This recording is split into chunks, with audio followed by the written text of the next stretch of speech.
शुक्लाम्बरधरं विष्णुं शशिवर्णं चतुर्भुजं प्रसन्नवदनं ध्यायेत् सर्वविघ्नोपशान्तये। सदाशिवसमारम्भां शङ्कराचार्यमध्यमाम् अस्मदाचार्यपर्यन्तां वन्दे आचार्य गोविन्दाय नमो नमः।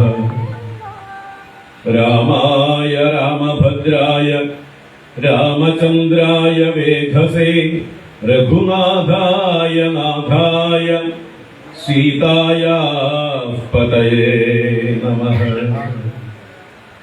मनोजवं मारुततुल्यवेगं जितेन्द्रियं बुद्धिमतां वरिष्ठं वातात्मजं वानरयूथमुख्यं श्रीरामदूतं शिरसा नमामि। ओम श्री सीता लक्ष्मण भरत शत्रुघ्न हनुमत् समेत श्रीरामचंद्र स्वामिने नमः। ओम श्री आंजनेय स्वामिने नमः। ओम नमः परमर्षिभ्यो नमः परमर्षिभ्यः श्री गुरुभ्यो नमः।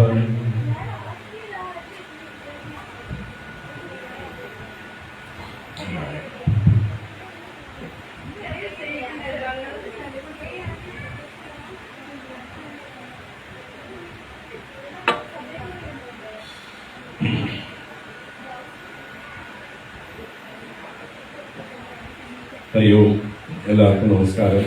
എല്ലാവർക്കും ശുഭസായാഹ്നം, സുസ്വാഗതം. ഇന്ന്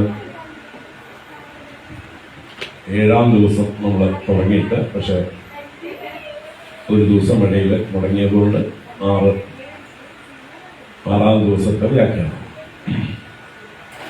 ചൈത്ര നവരാത്രിയിലെ സപ്തമി, നാളെ അഷ്ടമി, മറ്റന്നാൾ നവമി, രാമനവമി.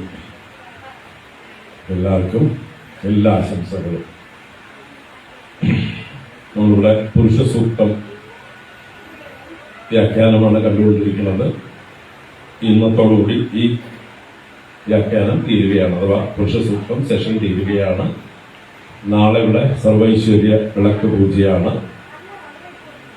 മറ്റന്നാൾ രാമനവമിയായി മറ്റ് ചില പരിപാടികളൊക്കെയാണ്. അപ്പൊ നമുക്കിന്ന് വേഗം പോവാം.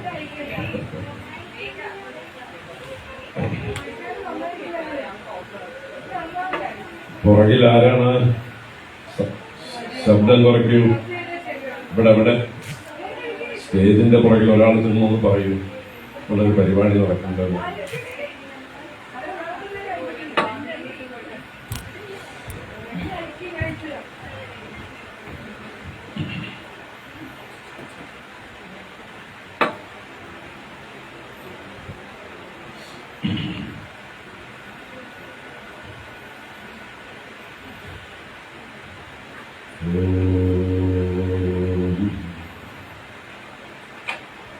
तच्चं योरावृणीमहे गातुं यज्ञाय गातुं यज्ञपतये। दैवी स्वस्तिरस्तु नः स्वस्तिर्मानुषेभ्यः ऊर्ध्वं जिगातु भेषजं शन्नो अस्तु द्विपदे शं चतुष्पदे। ओम शांति शांति शांति। ओम सहस्रशीर्षा पुरुषः सहस्राक्षः सहस्रपाद स भूमिं विश्वतो वृत्वा अत्यतिष्ठद्दशाङ्गुलम्।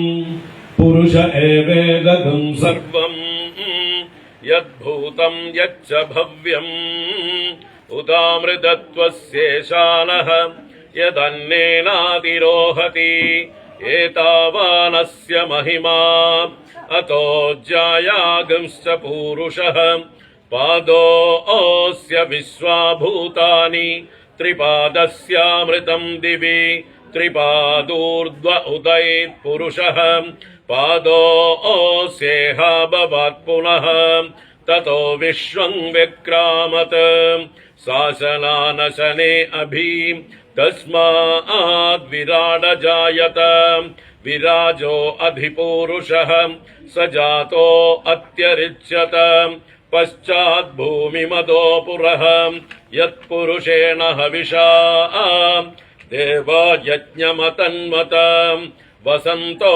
अस्यासीदाज्यम् ग्रीष्म इद्मः शरद्धविः सप्तास्यासन् परिदयः त्रिसप्तः समिदकृताः देवा यद्यज्ञम् तन्वानाः अबध्नन् पुरुषम् पशुम् तं यज्ञम् बर्हिषि प्रोक्षन् पुरुषम् जातमग्रदः तेन देवा अयजन्त साध्या ऋषयश्च ये तस्माद्यज्ञाल् सर्वहुतः ऋचः सामानि जज्ञिरे छन्दागुंसि जज्ञिरे तस्माद्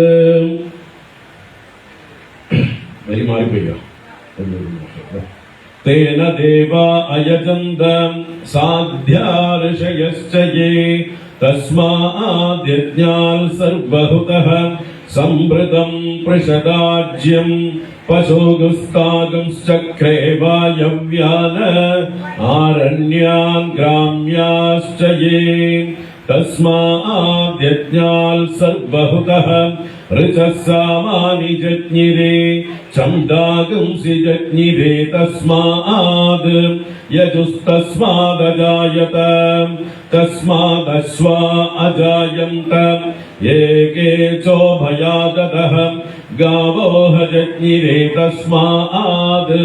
तस्माज्जाता अजावयः यत्पुरुषम् व्यदधुः कदिधा व्यकल्पयन् मुखम् किमस्य कौ बाहु गावूरूपागावुच्येते ब्राह्मणोऽस्य मुखमासीत् बाहुराजन्यकृतः ऊरू तदस्य यद्वैश्यः पद्भ्यागुं शूद्रो अजायत चन्द्रमा मनसो जातः चक्षो सूर्यो अजायत मुखागिन्द्रश्चाग्निश्च प्राणाद्वायुरजायत नाभ्या आसीदन्तरिक्षम् शीर्ष्णोऽद्यौ समवर्तत पद्भ्याम् भूमिर्दिशः श्रोत्राद् तथा लोकागम् अकल्पयन् वेदाहमेतम् पुरुषम् वहान्तम् आदित्यवर्णम् तमसस्तु पारे सर्वाणि रूपाणि विचित्य धीरः नामानि कृत्वा विवदन् यदास्ते दादा पुरस्ताद्यमुदा जहार शक्रः प्रविद्वान् प्रदिशश्च दस्रः तमेवं विद्वानमृत इह भवति नान्यः पन्था अयनाय विद्यते यज्ञेन यज्ञमयजन्त देवाः तानि धर्माणि प्रथमान्यासन् तेहनाकं महिमानः स्वचन्दे यत्र पूर्वे साध्या सन्ति देवाः ॐ नमो नारायणाय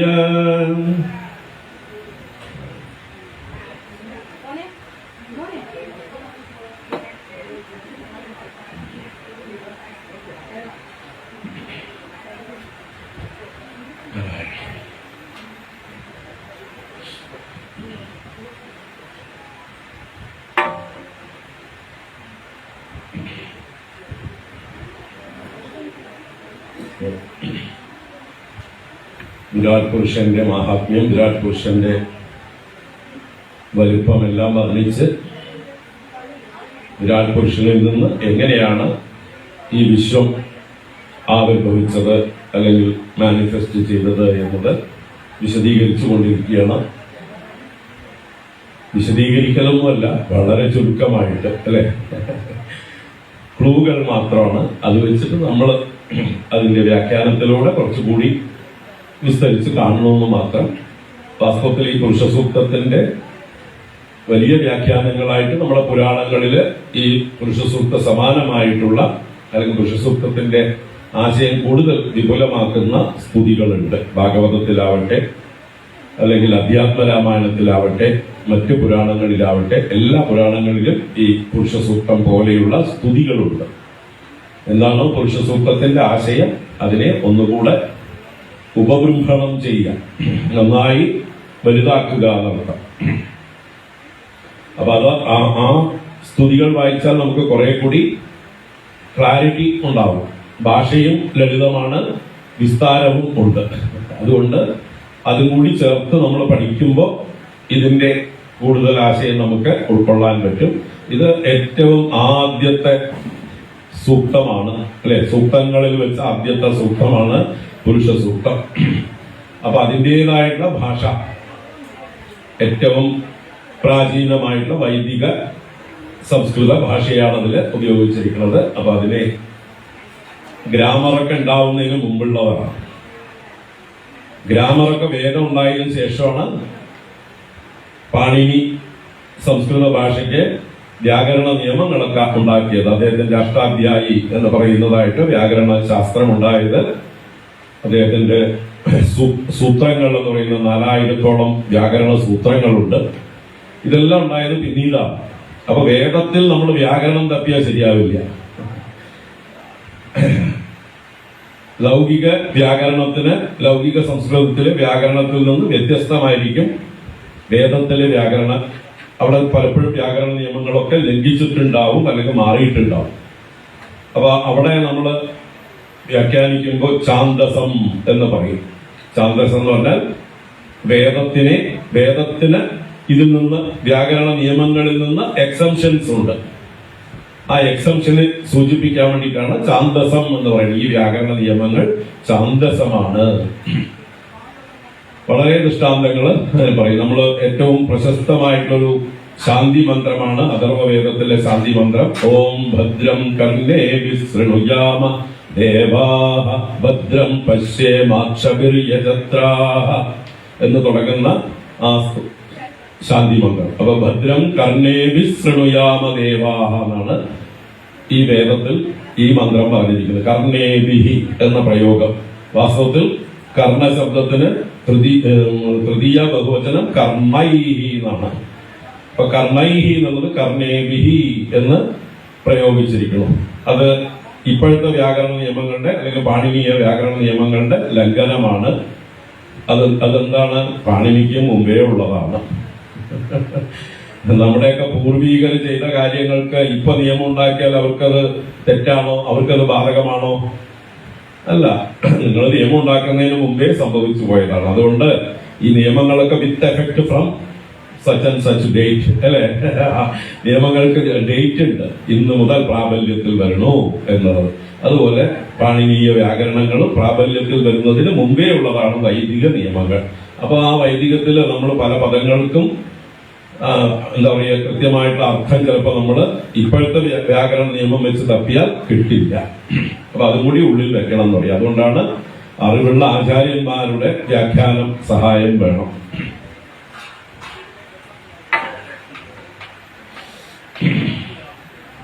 അപ്പൊ നമ്മള് 9ാം മന്ത്രം വരെയാണ് പറഞ്ഞു നിർത്തിയത്, അല്ലെ? തസ്മാത് യജ്ഞാത് സർവഹുതഃ സംവൃതം പൃഷദാജ്യം പശൂകം സ്ഥാഗം ചക്രേ വായവ്യാന് ആരണ്യാൻ ഗ്രാമ്യാശ്ചയേ. വായവ്യങ്ങളും ആരണ്യങ്ങളും ഗ്രാമ്യങ്ങളുമായ മൃഗങ്ങൾ ഉണ്ടാവുന്നതിനെ കുറിച്ചൊക്കെ പറഞ്ഞു. വായവ്യങ്ങൾ എന്ന് പറഞ്ഞാൽ വായുവിൽ സഞ്ചരിക്കുന്നത്, വായുവിൽ ഭവിക്കുന്നത്. ആരണ്യങ്ങൾ വനത്തിൽ വസിക്കുന്ന വന്യമൃഗങ്ങൾ, വൈൽഡ് അനിമൽസ്. മറ്റത് ഡൊമസ്റ്റിക്, ഗ്രാമ്യങ്ങൾ എന്ന് പറഞ്ഞാൽ ഗ്രാമങ്ങളിൽ വസിക്കുന്ന വളർത്തു മൃഗങ്ങൾ മുതലായിട്ടുള്ളത്. അതാണ് ഗ്രാമ്യ. അപ്പൊ ഇതൊക്കെ ആ ദേവന്മാർ മുമ്പ് ചെയ്ത യജ്ഞങ്ങളിൽ നിന്ന് അതിന്റെ ഫലമായിട്ട് ഉണ്ടായി വന്നതാണ്. പൃഷത് ആജ്യം സംവൃതം, തൈരും നെയ്യും സംഭരിക്കപ്പെട്ടു എന്ന് പറഞ്ഞാൽ ആ മുമ്പ് ചെയ്ത കർമ്മങ്ങളുടെ സൂക്ഷ്മാംശങ്ങൾ, ആ സൂക്ഷ്മമായിട്ടുള്ള ഫലമാണ് അവിടെ തൈരും നെയ്യെന്ന് സിംബോളിക്കായിട്ട് പറഞ്ഞത്. അപ്പോ മുമ്പ് ചെയ്ത കർമ്മങ്ങളുടെ ഫലമാണ് പിന്നീട് ഉണ്ടാകുന്ന ഈ ലോകത്തിലെ സൃഷ്ടി. ഉദാഹരണത്തിന് കൊറോണ, അല്ലെ? നമ്മള് മുമ്പ് കൊറോണ ഉണ്ടായിരുന്നോ? വർഷങ്ങൾക്ക് മുമ്പ് കൊറോണ എന്നുള്ളൊരു സംഭവമേ നമുക്ക് ചിന്തിക്കാൻ പറ്റില്ല. അപ്പൊ എങ്ങനെയാണ് ഉണ്ടായത്? നമ്മൾ മുമ്പ് ചെയ്ത, നമ്മുടെ പൂർവികരും നമ്മളൊക്കെ കൂടി ചെയ്ത് അക്യുമുലേറ്റ് ചെയ്തതായിട്ടുള്ള പ്രപഞ്ചത്തിൽ വന്നിട്ടുള്ള മാറ്റങ്ങൾ, പ്രകൃതിയിൽ വന്നതായിട്ടുള്ള പല സൂക്ഷ്മമായിട്ടുള്ള മാറ്റങ്ങൾ കൊണ്ട് ഈ കൊറോണയ്ക്കുള്ള ബീജങ്ങൾ തയ്യാറായി. സമൃദ്ധം പൃഷദാജ്യം, പൃഷതും ആജ്യവും സംഭരിക്കപ്പെട്ടു, സൂക്ഷ്മമായ കർമ്മഫലം സംഭരിക്കപ്പെട്ടു. അതിൽ നിന്നാണ് ഇതുപോലെയുള്ളതായിട്ടുള്ള ദുരന്തങ്ങളൊക്കെ ഉണ്ടാവുന്നത്. ഇനിയും ഉണ്ടാവാനിരിക്കുന്നു, അല്ലെ? ഉണ്ടാവാതിരിക്കട്ടെ. എന്തെല്ലാം ദുരന്തങ്ങളാണ് ഉണ്ടാവാൻ പോകുന്നത്? അതൊക്കെ നമ്മുടെ കർമ്മങ്ങളുടെ സൂക്ഷ്മമായിട്ടുള്ള എന്താ പറയാ പരിണത ഫലമാണ്. അപ്പൊ അതുകൊണ്ട് എന്ത് ചെയ്യണം? നമ്മള് സത്കർമ്മങ്ങൾ, വേദം പറയും പോലെ ധർമ്മങ്ങൾ അനുസരിക്കണം. എങ്ങനെയാണ് നമ്മൾ ഈ ലോകത്തില് മര്യാദക്കാരായിട്ട് ജീവിക്കേണ്ടത് എന്ന് ഈ വേദങ്ങളിൽ നമുക്ക് നിർദ്ദേശിച്ചിട്ടുണ്ട്. അതിനാണ് നമ്മൾക്ക് വിധിച്ചിരിക്കുന്ന മര്യാദകളുടെ പേരാണ് ധർമ്മം. ധർമ്മം എന്ന് പറഞ്ഞാൽ ഈ ലോകത്തെ നിലനിർത്തുന്ന നിയമങ്ങൾ. ധാര്യത്തെ അനേന ഇത് ധർമ്മ. അപ്പൊ ഏതൊന്നിനനുസരിച്ച് നമ്മൾ ജീവിച്ചാൽ ഈ ലോകം നിലനിൽക്കും, പോഷിപ്പിക്കപ്പെടും. അപ്പൊ ഈ ലോകത്തെ സസ്റ്റെയിൻ ചെയ്യാനുള്ള നിയമങ്ങളാണ് ജഗതഃ സ്ഥിതി കാരണം പ്രാണിനാം സാക്ഷാത് അഭ്യുദയ നിശ്രേയസ ഹേതു യഹ സധർമ്മഃ. എന്താണ് ധർമ്മം? ഈ ലോകത്തിന് നിലനിൽപ്പിന് കാരണമാകുന്നതും എല്ലാ ജീവജാലങ്ങൾക്കും അഭ്യുദയം അഥവാ വെൽബീയിങ്, അവരുടെ ക്ഷേമം, അവരുടെ പുരോഗതി, അതുപോലെ നിശ്രേയസം എന്ന് പറഞ്ഞാൽ ശാന്തിയും സമാധാനവും സുഖവും. ആന്തരികമായിട്ടുള്ള സുഖത്തിന്റെ ഒരു പര്യായ ശബ്ദമാണ് നിശ്രേയസം. നമ്മൾ അതിന് ആനന്ദം, മോക്ഷം എന്നൊക്കെ പറയും. മോക്ഷം എന്നൊക്കെ ഉള്ളത് ദുഃഖരഹിതമായിട്ടുള്ള എല്ലാ പരിമിതികളിൽ നിന്നുള്ളതായിട്ടുള്ള ഒരു മോചനമാണ്. അത് ഇവിടെ തന്നെയാണ് സാധിക്കേണ്ടത്. അത് അറിവ് കൊണ്ടാണ് സാധിക്കുന്നത്. നമ്മുടെ എല്ലാ എന്താ പറയുക പരിമിതികളിൽ നിന്നുള്ള മോചനമാണ്. അപ്പൊ അതിനുള്ള മാർഗമാണ് എന്ത്? ധർമ്മം. നിങ്ങൾ ഈ പ്രപഞ്ച നിയമങ്ങളെ അനുസരിച്ച് അതുമായിട്ട് ഒരു ഹാർമോണിയസ് ആയിട്ടുള്ള ഒരു ജീവിത രീതി പിന്തുടരൂ. അത് ലംഘിച്ചാൽ തിരിച്ചടി ഉണ്ടാവും. ധർമ്മോ രക്ഷതി രക്ഷിതഃ. രക്ഷിതഃ ധർമ്മഃ രക്ഷതി. രക്ഷിക്കപ്പെടുന്ന ധർമ്മം നമ്മളെ രക്ഷിക്കും. നമ്മൾ നിയമങ്ങൾ പാലിക്കാൻ തയ്യാറാണെങ്കിൽ ആ നിയമങ്ങൾ തന്നെ നമ്മളെ രക്ഷിക്കും. ഈ പ്രപഞ്ച നിയമങ്ങൾ നമ്മളെ രക്ഷിക്കും. നമ്മൾ നിയമങ്ങൾ ലംഘിക്കാൻ തുടങ്ങിയാലോ അതിന്റെ വിപരീത ഫലം, തിരിച്ചടി നമുക്ക് ഉണ്ടായിക്കൊണ്ടിരിക്കും. ഇപ്പൊ നമ്മൾ ട്രാഫിക് നിയമങ്ങൾ ലംഘിച്ചാൽ നേരെ വരുന്ന വണ്ടി നമ്മുടെ മേലെ ഇടിച്ചിട്ട് പോകും, അത്രേ ഉള്ളൂ, അല്ലെ? അതുപോലെയാണ് ഈ പ്രപഞ്ച നിയമങ്ങൾ. അപ്പൊ അതുകൊണ്ട് അത് നമ്മുടെ വെൽബീയിങ്ങിന് വേണ്ടി നമ്മൾ ബോധപൂർവം അനുഷ്ഠിക്കേണ്ടതാണ്. മറ്റാർക്കും വേണ്ടിയിട്ടല്ല നമ്മൾ ധർമ്മം ചെയ്യുന്നത്. നമ്മുടെ നിലനിൽപ്പിന് ഒപ്പം ലോകത്തിനും നമ്മൾ കാരണം ബുദ്ധിമുട്ടുണ്ടാവാതിരിക്കാം. ഇപ്പോ റോങ് സൈഡിൽ കൂടെ വണ്ടി ഓടിക്കുന്നവൻ അവനും അപകടം വരുത്തു മാത്രമല്ല മറ്റൊരാൾക്കും കൂടി അപകടം ഉണ്ടാക്കുന്നു, അല്ലേ? അതുപോലെ ഏത് തെറ്റുകളും നമ്മൾ ചെയ്യുമ്പോൾ നമ്മളാണ് ആദ്യം ബാധിക്കപ്പെടുന്നത്. നമ്മൾ ഷുവറായിട്ടും ബാധിക്കപ്പെടും. മറ്റത് ആർക്കാണോ അതിനുള്ള യോഗമുള്ളത് അവരിലൊന്ന് പെടും. നമ്മുടെ കാര്യത്തിൽ ഗ്യാരണ്ടിയാണ്. മുമ്പിൽ വരുന്നത് ആരാണെന്നുള്ളത് അവന്റെ സമയമാവുമ്പോൾ അവൻ വരും. അത് ആരാണെന്ന് പറയാൻ പറ്റില്ല. അപ്പൊ അതുപോലെയാണ് നമ്മുടെ ചുറ്റുപാട്, നമ്മുടെ ജീവിതത്തിൽ.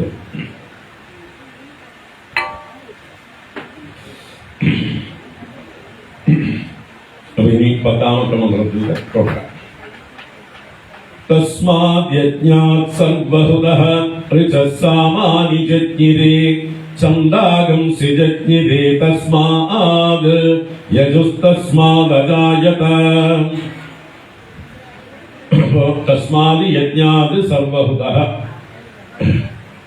അപ്പോ ആ ഈശ്വരനിൽ സമർപ്പിക്കപ്പെട്ട അർപ്പണം ചെയ്യപ്പെട്ടതായിട്ടുള്ള യജ്ഞത്തിൽ നിന്ന്, സർവഹുതഃ തസ്മാദ് യജ്ഞാത്, സർവവും സമർപ്പിക്കപ്പെട്ട ആ യജ്ഞത്തിൽ നിന്ന്, ഋചഃ സാമാനി ജജ്ഞിരേ. ഋചഃ എന്ന് പറഞ്ഞാൽ ഋക്കുകൾ.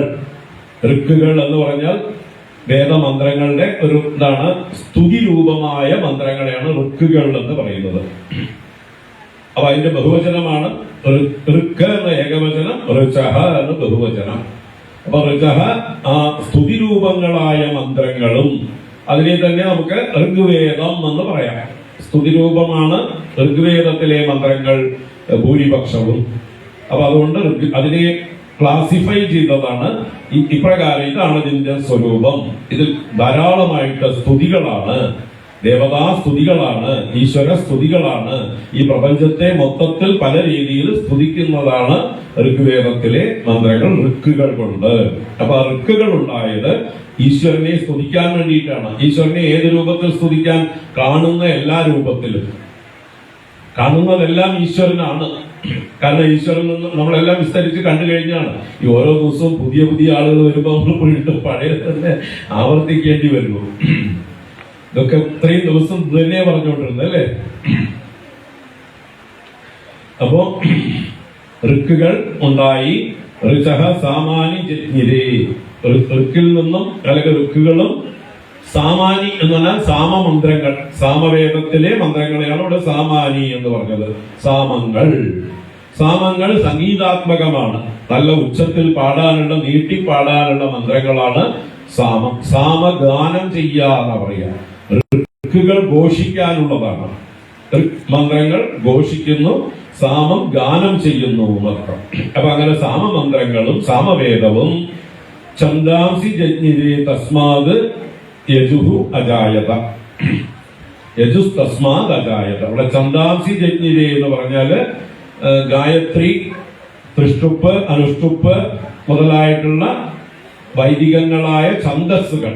ഛന്ദസ്സുകൾ എന്ന് പറഞ്ഞാൽ മീറ്റേഴ്സ്, മന്ത്രങ്ങളെ ക്ലിപ്തപ്പെടുത്തുന്ന മന്ത്രങ്ങളുടെ ആ ഒരു എന്താ പറയുക സ്വഭാവം നിർണയിച്ചുകൊണ്ടുള്ള ഇത്ര അക്ഷരങ്ങൾ വീതമാണ് ഈ മന്ത്രം എന്ന് സൂചിപ്പിക്കുന്നതാണ് ഛന്ദസ്സുകൾ എന്ന് പറയുന്നത്. അപ്പൊ എല്ലാ വേദത്തിലെ മന്ത്രങ്ങളൊക്കെ ഛന്ദോബദ്ധമാണ്. ഏറ്റവും ചെറിയ ഛന്ദസ്സാണ് ഗായത്രി.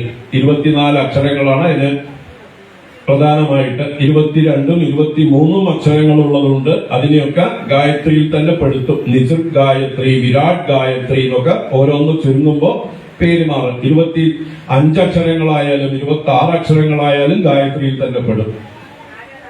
അപ്പൊ 22, 23, 24, 25, 26 ഈ 5 അക്ഷരങ്ങളിലും ഗായത്രി ഗണത്തിൽ പെടുന്നതാണ്. പ്രധാനമായിട്ടും ഗായത്രിക്ക് 24 എന്ന് പറയും. 24 അക്ഷരം, അത് 8 അക്ഷരം വീതം 3 പാദം ആയാൽ ഗായത്രിയാണ്. അതിന്റെ അടുത്തത് 28 അക്ഷരങ്ങൾ വരുന്നതുണ്ട്, തൃഷ്ടുപ്പ് എന്ന് പറയുന്നത്. അത് കഴിഞ്ഞ് അനുഷ്ടുപ്പ് എന്ന് പറഞ്ഞാല് 8 അക്ഷരം വീതം, മറ്റത് 7 അക്ഷരം വീതം 4 വരിയാണ് തൃഷ്ടുപ്പ്. 8 അക്ഷരം വീതം 4 വരി വന്നാൽ അനുഷ്ടുപ്പ്.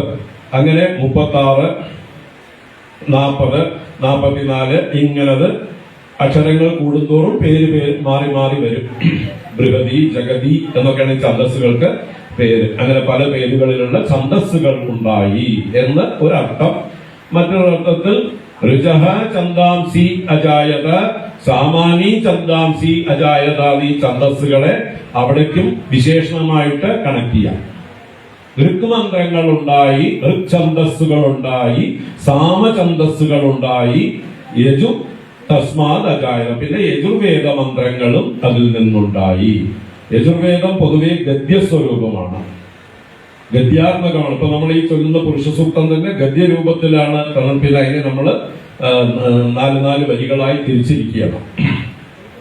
അപ്പോ ഋഗ്വേദത്തിൽ കൂടുതലും തൈത്തിരീയ ഉപനിഷത്തുകള്, മഹാനാരായണ ഉപനിഷത്തുകള് ഇതൊക്കെ ഗദ്യരൂപത്തിലാണ്. അപ്പൊ അതും അതിന് യാഗം ചെയ്യുമ്പോൾ ഉപയോഗിക്കുന്ന മന്ത്രങ്ങളാണ് കൂടുതലും യജുർ മന്ത്രങ്ങൾ എന്ന് പറയുക. അപ്പൊ ഈ യജ്ഞങ്ങളും യാഗങ്ങളും ഒക്കെ എങ്ങനെ ചെയ്യണം എന്നൊക്കെ കൂടുതലായിട്ട് വിസ്തരിച്ചിരിക്കുന്നത് യജുർവേദത്തിലാണ്. അപ്പൊ അങ്ങനെ യജുസ് തസ്മാദജായ, ഇതിനെ കുറിച്ചൊക്കെ കൂടുതൽ വിസ്തരിച്ച് പറയാണ്ട് സാമാന്യമായിട്ട് പറഞ്ഞു പോവുകയാണ്.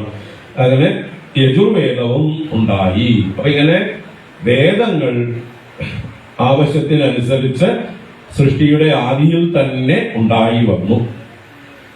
ഇങ്ങനെ ഋഗ്വേദം, യജുർവേദം, സാമവേദം, അഥർവവേദത്തെ ഇവിടെ എടുത്തു പറഞ്ഞില്ല എന്നേ ഉള്ളൂ.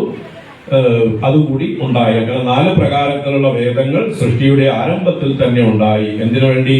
ഈ സൃഷ്ടിയിൽ നമ്മൾ മനുഷ്യരായിട്ടുള്ളവർ എങ്ങനെ ജീവിക്കണം എന്നുള്ള നിർദ്ദേശമാണ് വേദങ്ങൾ. വേദം എന്ന് പറഞ്ഞാൽ അറിവാണ്, അറിവുകളുടെ സമാഹാരമാണ് ഈ വേദങ്ങളെല്ലാം.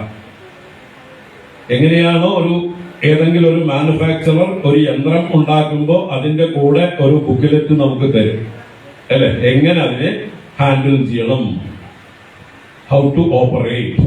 ഏത് മെഷീനാണെങ്കിലും, ഒരു മിക്സി ആണെങ്കിലും, ഗ്രൈൻഡർ ആണെങ്കിലും, TV ആണെങ്കിലും, മൊബൈൽ ആണെങ്കിലും അതിന്റെ കൂടെ കുറച്ച് ഗൈഡ് ലൈൻസ് തരും. മാനുഫാക്ചററുടെ ധർമ്മമാണത്. അല്ലെങ്കിൽ നമ്മളതിനെ നേരെയാക്കും. അപ്പൊ നമ്മളത് എങ്ങനെ യൂസ് ചെയ്യണമെന്ന് ഉള്ള ബോധത്തിന് വേണ്ടിയാണ് ഈ ഗൈഡ് ലൈൻസ് നമുക്ക് ഒപ്പം തരുന്നത്. അതുപോലെ ഈ പ്രപഞ്ച സൃഷ്ടിക്ക് ഒപ്പം തന്നെ ഈശ്വരൻ തന്നിട്ടുള്ള ബുക്ക്ലെറ്റുകളാണ്. അന്ന് ബുക്കിന്റെ രൂപത്തിലല്ല, അന്ന് മന്ത്രരൂപത്തില് അന്തരീക്ഷത്തില് ഈശ്വരന്റെ ശബ്ദം മുഴങ്ങിക്കൊണ്ടിരുന്നു. അതുമായിട്ട് ആരാണോ ട്യൂൺ ചെയ്യുന്നത്, ഇപ്പൊ ആകാശവാണിയുടെ ശബ്ദങ്ങളൊക്കെ ഇവിടെ തന്നെ ഉണ്ട് അല്ലെ, FM റേഡിയോസ് ഇവിടെയൊക്കെ ഉണ്ട്. നമ്മൾ അതിനൊരു ഇൻസ്ട്രുമെന്റ് എടുത്ത് അതുമായിട്ട് ട്യൂൺ ചെയ്താൽ നമുക്കത് പിടിച്ചെടുക്കാം. ഏത് FM ആണെങ്കിലും, കോയമ്പത്തൂരിൽ നിന്നുള്ളതോ തൃശ്ശൂരിൽ നിന്നുള്ളതോ കൊച്ചിയിൽ നിന്നുള്ളതോ എവിടെ നിന്നുള്ളതോ വേണം നമുക്ക് പിടിച്ചെടുക്കാം അല്ലെ. എല്ലാം കൊട്ടക്കുണക്കിനായിട്ടുണ്ട് ഇപ്പൊ. അപ്പൊ അത് പിടിച്ചെടുക്കണമെങ്കിൽ എന്ത് വേണം? ഒരു ട്യൂണിങ് വേണം, അതിനുള്ള ഉപകരണം വേണം. അതുപോലെ ഈ പ്രപഞ്ചത്തിൽ മുഴുവൻ നിറഞ്ഞിരിക്കുന്ന ഈശ്വരന്റെ ഉപദേശങ്ങൾ ഋഷീശ്വരന്മാർ അവരുടെ മനസ്സിനെ നിയന്ത്രിച്ച് ഏകാഗ്രമാക്കി അവർ കണക്ട് ചെയ്യണം.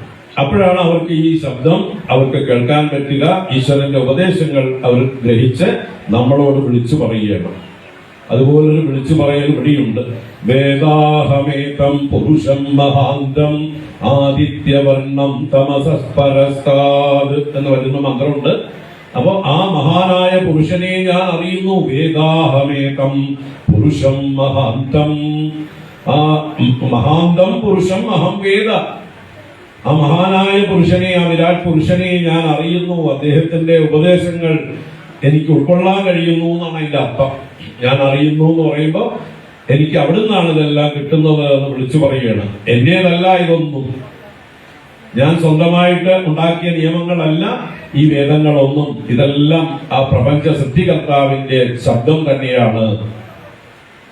അപ്പൊ ഇങ്ങനെ വേദങ്ങൾ ഉണ്ടായി എന്ന് പറഞ്ഞു. തുടർന്ന് തസ്മാദശ്വാ അജായന്ത ഏകേചോ ഭയാദഃ ഗാവോ ഹജജ്ഞിരേ തസ്മാദ് തസ്മാദ് ജാത അജാവയഃ. തസ്മാദ് അശ്വാ അജായന്ത, പിന്നീട് എന്നർത്ഥമാണ് ആ പുരുഷനിൽ നിന്ന്. തസ്മാദ് തസ്മാദ് തസ്മാദ് എന്ന് പറയുമ്പോൾ ആ പുരുഷനിൽ നിന്ന്, വിരാട് പുരുഷനിൽ നിന്ന് അശ്വാഹ അജായന്ത, അശ്വങ്ങൾ ജനിച്ചു എന്നാണ്. ഇവിടെ അശ്വ ശബ്ദത്തിന് വേഗത്തിൽ വ്യാപിക്കുന്നത്, വേഗത്തിൽ ഗമിക്കുന്നത് എന്നാണ് അർത്ഥം. ആശു എന്ന ധാതുവിൽ നിന്നാണ് ആശ എന്നുള്ളതായിട്ടുള്ള ധാതുവിന് വ്യാപ്തവും എന്നാണ് അർത്ഥം. അതിൽ നിന്നാണ് ആശയം ഉണ്ടാവുന്നത്. നമ്മുടെ ആശകളൊക്കെ പെട്ടെന്ന് കുതിരയേക്കാൾ വേഗത്തിൽ കുതിച്ച് എല്ലായിടത്തും വ്യാപിക്കുന്നതാണ്. ദിക്കുകളും ആശകളാണ്, എല്ലായിടത്തും വ്യാപിച്ചിരിക്കുന്നത് കൊണ്ടാണ് ദിക്കുകൾക്ക് ആശായം. ഇതെല്ലാം എവിടുന്നാണ് ഉണ്ടായിരിക്കുന്നത്? ഇതിന്റെ എല്ലാം റൂട്ട് ആശ എന്നുള്ള ധാതുവാണ്. അപ്പൊ ആശ ധാതുവിൽ നിന്ന് അശ്വ ശബ്ദമുണ്ടായി, വേഗത്തിൽ ഗമിക്കുന്നത്. അതിന് തുരകം എന്നും കൂടി പേരുണ്ട് അശ്വത്തിന് അല്ലെ. തുരകം എന്ന് പറഞ്ഞാല് പൂർണ്ണം ഗമിക്കുന്നത്, വേഗത്തിൽ ഗമിക്കുന്നത്.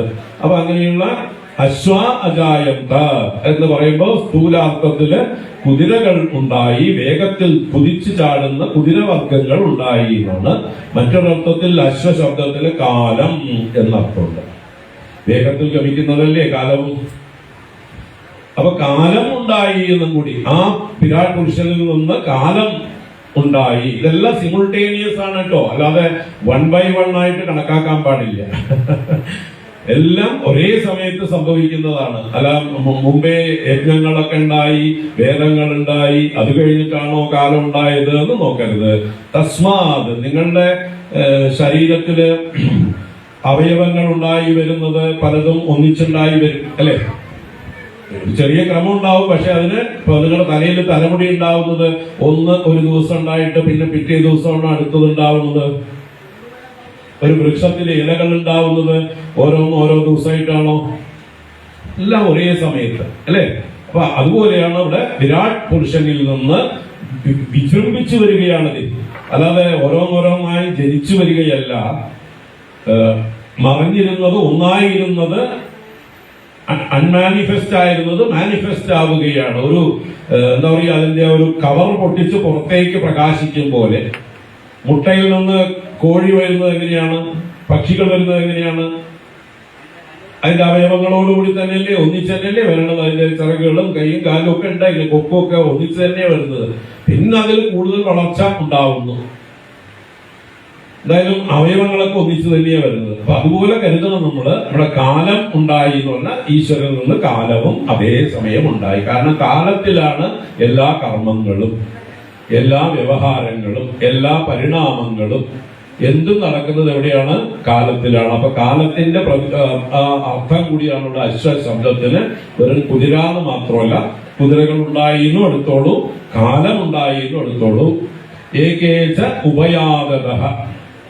ഉഭയദത എന്ന് പറഞ്ഞാല് രണ്ട് വരി പല്ലുകളോട്, ദതഹ എന്ന് പറഞ്ഞാൽ ദന്തങ്ങളോട് കൂടിയത്. ഉഭയാദത ഉഭയവരി പല്ലുകളോട് കൂടിയത്. മേൽപ്പല്ല്, മേലുള്ള പല്ലുകള്, കീഴ്ത്താടിയിലുള്ള പല്ലുകള്. അപ്പൊ കുതിരകള് ഇങ്ങനെ രണ്ട് വരി പല്ലുകൾ ഉള്ളതാണ്. അതിന്റെ ഇടയില് ഗ്യാപ്പ് ഉണ്ട് അല്ലേ?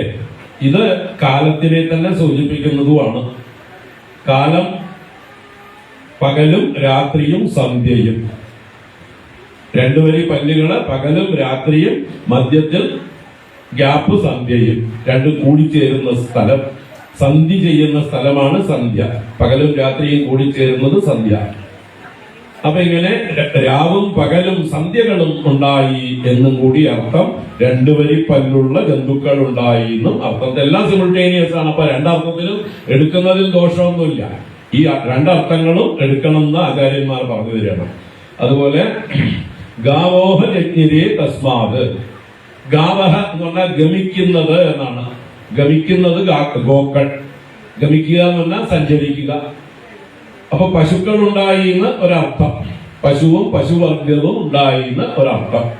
വിരാട് പുരുഷനിൽ നിന്ന് പശുക്കൾ ഉണ്ടായി. ഗോ ശബ്ദത്തിന് ഗമിക്കുന്നതല്ല. നമ്മുടെ ഭൂമി ഗോവാണ്, ഗ്രഹങ്ങൾ ഗോക്കളാണ്, സൂര്യൻ ഗോവാണ്, സൂര്യന്റെ രശ്മികൾ ഗോക്കളാണ്. എന്തെല്ലാം ഗമിക്കുന്നുണ്ടോ ഒക്കെ ഗോക്കളാണ്. അപ്പോ ഈ പ്രപഞ്ചത്തിലെ സകല ഗ്രഹങ്ങളും നക്ഷത്രങ്ങളും ഭൂമിയും ചരിക്കുന്നതെല്ലാം ഉണ്ടായിന്നും കൂടി അർത്ഥമാണ് ഗാവഹ ജജ്ഞേ എന്ന് പറയുന്നത്. തസ്മാത് ഗാവോഹ ജജ്ഞിരേ തസ്മാത്. തസ്മാത് പുരുഷാത്, വിരാട് പുരുഷാത് ഗാവഹ ജജ്ഞിരേ. പശുക്കൾ ജനിച്ചു, ചലിക്കുന്നതെല്ലാം ജനിച്ചു, നക്ഷത്രങ്ങളും ഗ്രഹങ്ങളും ഭൂമിയുമെല്ലാം ജനിച്ചു എന്നും കൂടെ ഒരൊറ്റ വാക്കുകൊണ്ട് ഒരുപാട് അർത്ഥം അതിൽ നിന്ന് ഗ്രഹിക്കാനുണ്ട് എന്നർത്ഥം. തസ്മാത് ജാത അജാവയഃ. അജ മുതലായത് എന്നാണ് അജാവയഃ എന്ന് പറയുന്നത്. അപ്പോ അജം എന്നാൽ ആട്. ആടിനെ അജം എന്ന് പറയും. എന്തുകൊണ്ട് അതിന് അജാവയം എന്ന് പറയുന്നത് വെച്ചാൽ തുള്ളിച്ചാടി സഞ്ചരിക്കുന്നത് എന്ന അർത്ഥം. തുള്ളിച്ചാടി സഞ്ചരിക്കുന്നത്. അപ്പോ ആട് തുള്ളിച്ചാടി സഞ്ചരിക്കുന്നതാണ്. അതുപോലെ തന്നെയാണ് കാലത്തിന്റെ അംശങ്ങളായിട്ടുള്ള ദിവസങ്ങൾ, മാസങ്ങൾ, വർഷങ്ങൾ, മണിക്കൂറുകൾ, അല്ലെങ്കിൽ നാഴികകൾ, വിനാഴികകൾ എന്നൊക്കെ പറയില്ലേ നമ്മള്. ഇതുമൊക്കെ വളരെ വേഗത്തിൽ ഈ ആടുകളെ പോലെ കടിച്ചു പോകുന്നതാണ്. വേഗം ചാടി പോകുന്നത്. അപ്പോ ഈ കാലത്തിന്റെ ചെറിയ അംശങ്ങളെ സൂചിപ്പിക്കാൻ അജാവയ എന്നുള്ള ശബ്ദം അത് ആടുകൾ മുതലായത് എന്നും അർത്ഥമാണ്. അപ്പോ തസ്മാത് ജാത അജാവയ. അപ്പൊ ഈ മൃഗങ്ങളെയൊക്കെ പല ആവശ്യങ്ങൾക്കും മനുഷ്യന്റെ ജീവിതത്തിലും അതുപോലെ യജ്ഞകർമ്മങ്ങളിലും ഒക്കെ ഉപയോഗിക്കുന്നവയും ആണ്. അപ്പൊ അതിനോട് കണക്ട് ചെയ്ത് പറഞ്ഞതാണ്. യജ്ഞങ്ങളോട് കണക്ട് ചെയ്ത് ഇവയെയും പറഞ്ഞു. ഇതെല്ലാം ഒരു യജ്ഞമാണ്. തസ്മാദശ്വാ അജായന്ത ഏകേചോ ഭയാദതഃ ഗാവോഹ ജജ്ഞിരേ തസ്മാത്. തസ്മാത് ജാത അജാവയഃ യത്പുരുഷം വ്യദദുഃ കദിദാവ്യകൽപയൻ മുഖം കിമസ്യ കൗബാഹു കാവൂരുപാദാവുച്ഛേദേ. ഇത് ഒരു തന്നെത്താൻ തന്നെ ഒരു ചോദ്യം ചോദിക്കുന്നത് പോലെ ചോദിക്കുകയാണ്. ആ ഏതൊരു പുരുഷൻ ഉണ്ടായി വന്നുവോ ആ പുരുഷൻ എങ്ങനെയൊക്കെ കൽപ്പിക്കപ്പെട്ടു കവിത എന്ന് പറഞ്ഞാൽ ഏതെല്ലാം പ്രകാരത്തിൽ ഈ പുരുഷൻ വ്യകൽപ്പയെന്ന് വിശേഷേണ കൽപ്പന ചെയ്തു, ഭാവന ചെയ്തു. അപ്പൊ വിരാട് പുരുഷനെ ഏതെല്ലാം പ്രകാരത്തിലാണ് മനസ്സുകൊണ്ട് സങ്കല്പിച്ചത് എന്നാണ് അർത്ഥം. മുഖം കിം അസ്യ, അസ്യ മുഖം കിം, ഈ വിരാട് പുരുഷന്റെ വായ അല്ലെങ്കിൽ മുഖം എന്താണ്? കൗ ബാഹു, ബാഹു എന്ന് പറഞ്ഞാൽ രണ്ട് കൈകൾ. കൗ ഏതാണ്? രണ്ട് കൈകൾ. കാ ഊരു എന്ന് വെച്ചാൽ കൗ ഊരു എന്ന് തന്നെയാണ്. കൗ ഏത് രണ്ടെണ്ണമാണ്? ഊരുക്കൾ, തുടകൾ. പാദൗ, കൗ പാദൗ ഏതാണ്? രണ്ട് പാദങ്ങൾ. ഉച്ചേതേ പറയപ്പെടുന്നത്. അപ്പൊ ഈ വിരാട് പുരുഷന്റെ മുഖം എന്താണ്? രണ്ട് കൈകൾ എന്താണ്? ഊരുക്കൾ എന്താണ്? പാദങ്ങൾ എന്താണ് എന്നൊരു ചോദ്യം പോലെ ചോദിച്ചിട്ട് അതിന് ഉത്തരമായിട്ട് ആ ഋഷി തന്നെ, നാരായണ ഋഷിയാണ് ഈ പുരുഷ സൂക്തത്തിന്റെ ഋഷി. അപ്പൊ നാരായണ ഋഷി, നരനാരായണന്മാരില്ലേ, ആ നാരായണൻ നരനാരായണന്മാരായി അവതരിച്ചിട്ടുണ്ട് ഭഗവാൻ തന്നെ. നാരായണൻ തന്നെ ട്വിൻസ് ആയിട്ട് അവതരിച്ചതാണ് നരനും നാരായണനും. നിവാത കവചന്മാർ എന്ന് പറഞ്ഞ വലിയ ശക്തന്മാരായിട്ടുള്ള 1000 കവചങ്ങളുള്ള ദുഷ്ടന്മാരായിട്ടുള്ള അസുരന്മാരെ നിഗ്രഹിക്കാൻ വേണ്ടിയാണ് ഭഗവാന്റെ അവതാരം. ധർമ്മൻ എന്ന പ്രജാപതിക്ക് മൂർത്തി എന്ന ഭാര്യയിൽ ഭഗവാൻ നരനാരായണന്മാരായി അവതരിച്ചു. ഇപ്പോഴും ഈ ഭാരതത്തിന്റെ അതിദേവതകൾ അല്ലെങ്കിൽ എന്താ പറയുക, നമ്മുടെ പരദേവതകൾ ഇപ്പോഴും നരനാരായണ പർവ്വതം ബദരീനാഥില് അവിടെ തപസ് ചെയ്ത് നമ്മളെ രക്ഷിച്ചുകൊണ്ടിരിക്കുന്നു. അപ്പൊ നാരായണൻ നമ്മൾ ദിവസവും രാവിലെ നമസ്കരിക്കണം. നാരായണം നമസ്കൃത്യ നരം ചൈവ നരോത്തമം ദേവീം സരസ്വതീം വ്യാസം തപോ ജയമുദീരയേത് നമ്മൾ പ്രാർത്ഥിക്കാറുണ്ട് ഏത് പുരാണം ആരംഭിക്കുമ്പോഴും. ആ നാരായണനാണ്, നരനാരായണന്മാരിൽ നാരായണനാണ് ഈ പുരുഷ സൂക്തത്തിന്റെ ഋഷി എന്നാണ് സാമാന്യമായിട്ട് പറയുക. അപ്പൊ അദ്ദേഹം തന്നെ സ്വയം ചോദിച്ച്, അല്ലെങ്കിൽ നരൻ ചോദിച്ചോ നാരായണൻ തന്നെ സ്വയം ചോദിച്ച് സ്വയം ഉത്തരം പറയുകയാണ്. എന്താ ഉത്തരം? ബ്രാഹ്മണോസ്യ മുഖമാസീത് ബാഹുരാജന്യകൃതഃ ഊരു തദസ്യ വൈശ്യഃ പദ്ഭ്യാം ശൂദ്രോ അജായത. വളരെ പ്രശസ്തവും വളരെ തെറ്റായി വ്യാഖ്യാനിക്കപ്പെടുന്നതും ധാരാളം വിവാദങ്ങൾക്ക് വിഷയവുമായിട്ടുള്ള ഒരു മന്ത്രമാണിത്. വിവാദവും തെറ്റായി വ്യാഖ്യാനിക്കുന്നതും അറിവില്ലായ്മ കൊണ്ടാണ്. ഇത് വളരെ വിശദമായി പഠിക്കേണ്ട വിഷയമാണ്. നമുക്ക് സമയമാണെങ്കിൽ വളരെ പരിമിതമാണ്. നമുക്ക് ആഹുപോലെ നോക്കാം. ബ്രാഹ്മണോസ്യ മുഖമാസീത് ബാഹുരാജന്യകൃതഃ ഊരു തദസ്യ യദ്വൈശ്യഃ പദ്ഭ്യാഗം ശൂദ്രോ അജായത.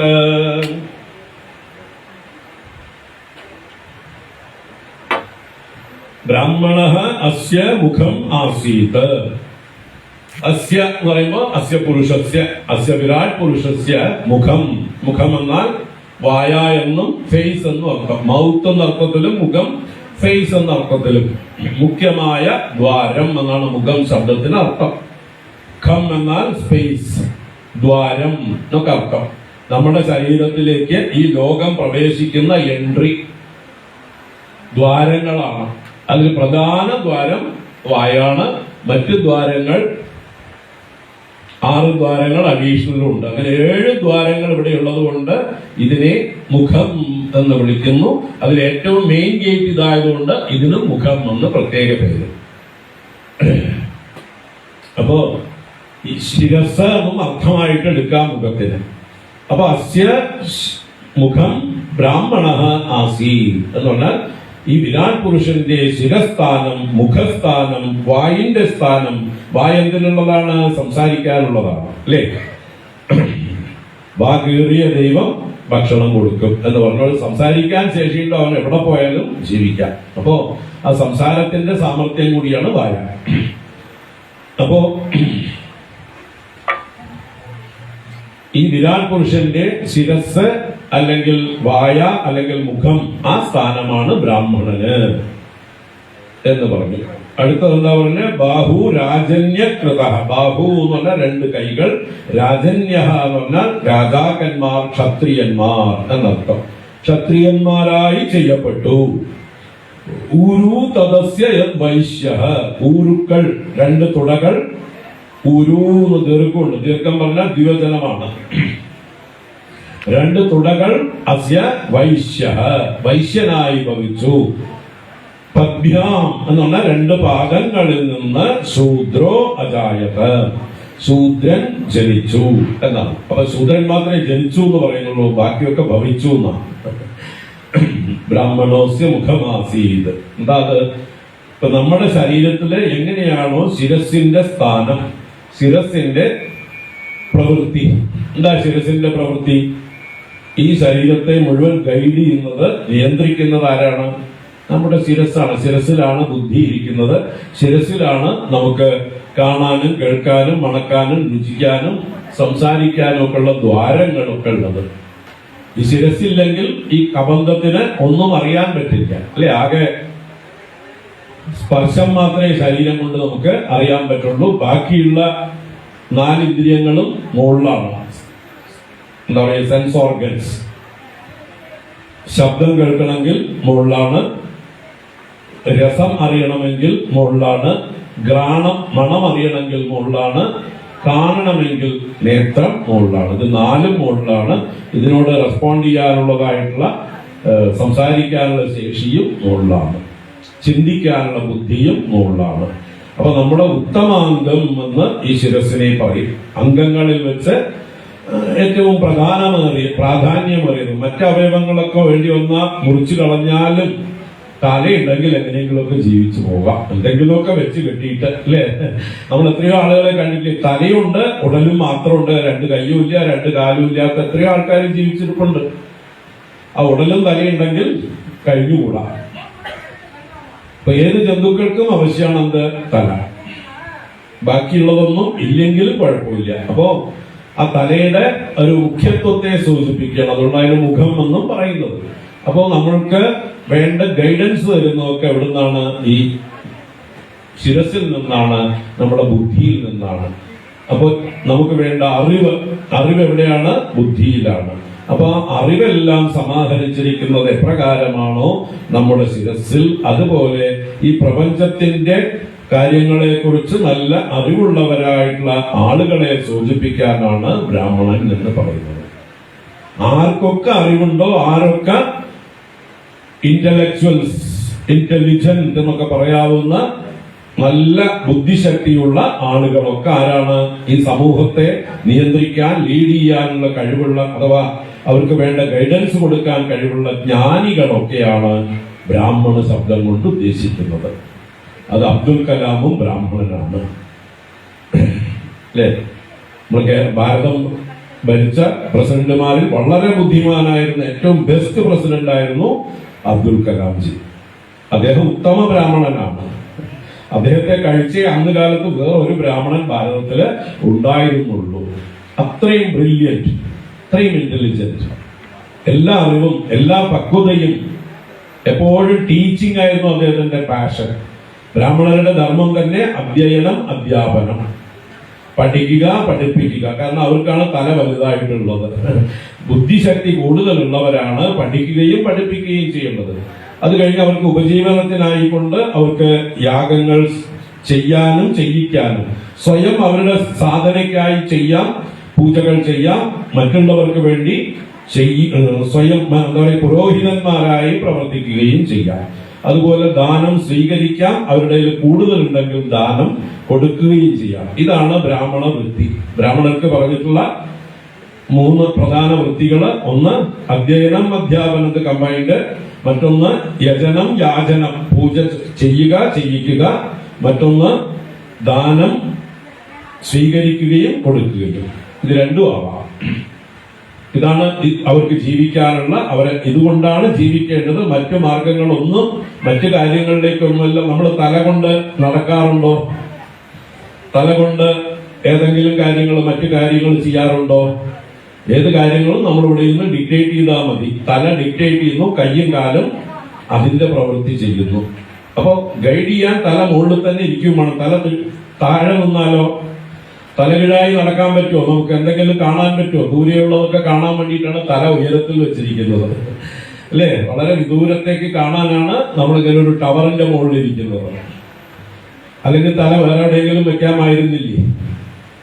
ഭക്ഷണം കഴിക്കലാണ് തലയുടെ മുഖ്യ ഉദ്ദേശിച്ച, വേറെ എവിടെയെങ്കിലും വെച്ചാൽ സൗകര്യമായിരുന്നു അല്ലെ? ഇവിടെയായിരുന്നു നല്ലത്. കബന്ധനെ പോലെ രാമായണത്തിലൊരു കബന്ധനുണ്ട്.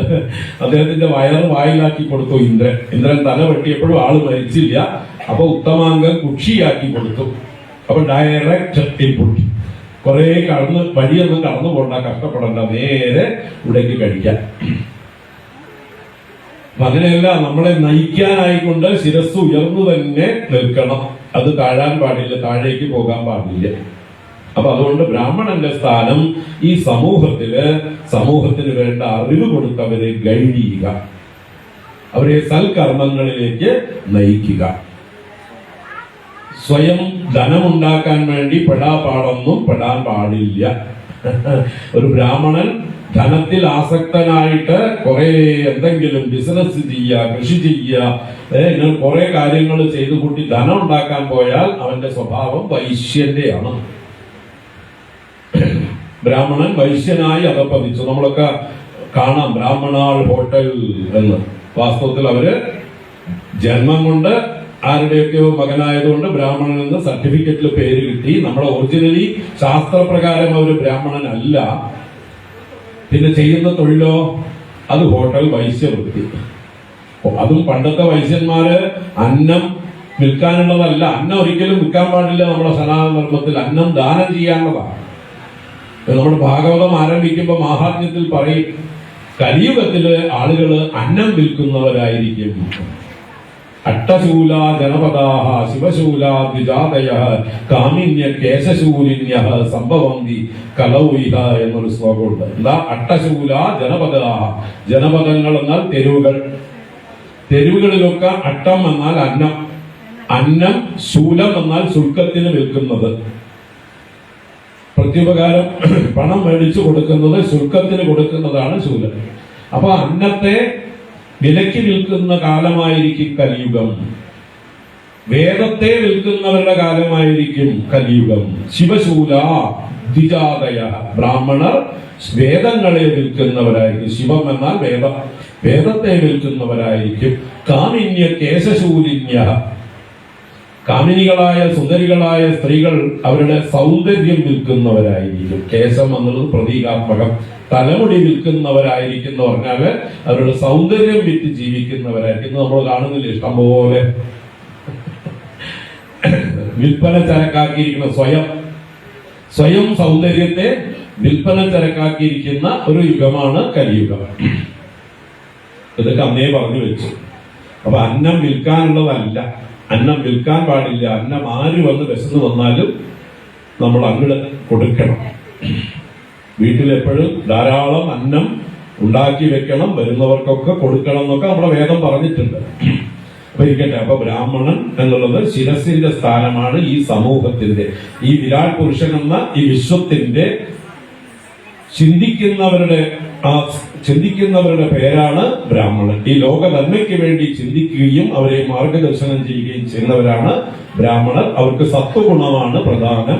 അവരുടെ കർമ്മങ്ങൾ ഞാൻ മുമ്പേ പറഞ്ഞു. അടുത്തത് ക്ഷത്രിയന്മാര്. ബാഹു രാജന്യകൃത, ബാഹു രണ്ട് കൈകൾ രാജാക്കന്മാരായി ഭവിച്ചു, ക്ഷത്രിയന്മാരായി ഭവിച്ചു. ക്ഷത്രിയൻ എന്ന വാക്കിന്റെ അർത്ഥം തന്നെ ക്ഷതാത് ത്രായതേ, പ്രജകളെ ക്ഷതങ്ങളിൽ നിന്ന്, ആഘാതങ്ങളിൽ നിന്ന്, പീഡനങ്ങളിൽ നിന്ന് ത്രാണനം ചെയ്യുന്നവരാണ് ക്ഷത്രിയന്മാർ. എപ്രകാരം? നമ്മുടെ കൈ എന്ന പോലെ നമ്മുടെ ശരീരത്തിലേക്ക് എവിടുന്ന് എന്ത് അറ്റാക്ക് വന്നാലും എന്തുകൊണ്ടാണ് നമ്മൾ ഡിഫെൻഡ് ചെയ്യുക? നമ്മുടെ പെട്ടെന്നുള്ള ക്വിക്ക് റെസ്പോൺസ് എന്ന് പറഞ്ഞാൽ കൈകൊണ്ടാണ് തടയുക. ആര് തല്ലാൻ വന്നാലും കൈകൊണ്ട് തടയും. എന്ത് ആയുധം വന്നാലും കൈകൊണ്ട് തടയും.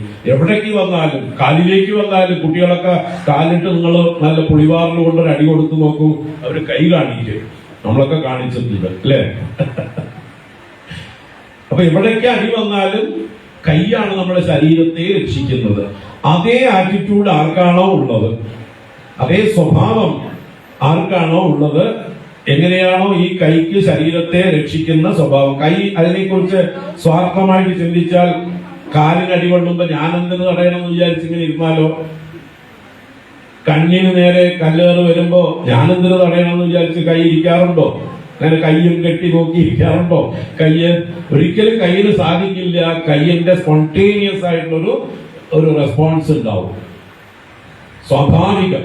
അപ്പൊ അതുപോലെ ഈ സമൂഹത്തില് സ്വഭാവം കൊണ്ട് തന്നെ അധർമ്മങ്ങളെ കാണുമ്പോൾ ചോദ്യം ചെയ്യുകയും അതിനെ എതിരിടുകയും ഒക്കെ ചെയ്യുന്ന ആ മനുഷ്യരുണ്ട്. നല്ല ലീഡർഷിപ്പ് ക്വാളിറ്റീസ്, ധർമ്മബോധം, ഇതൊക്കെ ഉള്ളവര്. കൈക്കരുത്ത് ഒക്കെ വേണം. കരുത്തില്ലാത്തവൻ പോയി മറ്റുള്ളവരെ തടയാൻ പോയാൽ അവൻ ചാവും, തല്ലുകൊണ്ട് ചാവും. അപ്പൊ കൈകൾക്ക് നല്ല ബലമുണ്ടാവണം, കൈ കരുത്തുണ്ടാവണം, ആ കൈകളെ കൊണ്ട് തടയാനുള്ള സ്വഭാവം ഉണ്ടാകണം, മുമ്പിൽ നിന്ന് ലീഡർഷിപ്പ്, മറ്റുള്ളവരെ നയിക്കാനുള്ള കഴിവും ഉണ്ടാവണം, ആ ധർമ്മബോധം ഉണ്ടാവണം. നമ്മുടെ തമിഴ്നാട്ടിലെ അണ്ണാമലയെ പോലെ ഇന്നിപ്പോ നമുക്ക് ഉപമ പറയാൻ ഏറ്റവും ദ ബെസ്റ്റ് ഓൺ എർത്ത് തന്നെ പറയാം. ഈ ഭൂമിയിൽ ജീവിച്ചിരിക്കുന്ന ഒരു നല്ലൊരു മഹാത്മാവാണ് തമിഴ്നാട്ടിലൊരു അണ്ണാമല. നിങ്ങൾ അന്വേഷിക്കൂ ആരാണ്.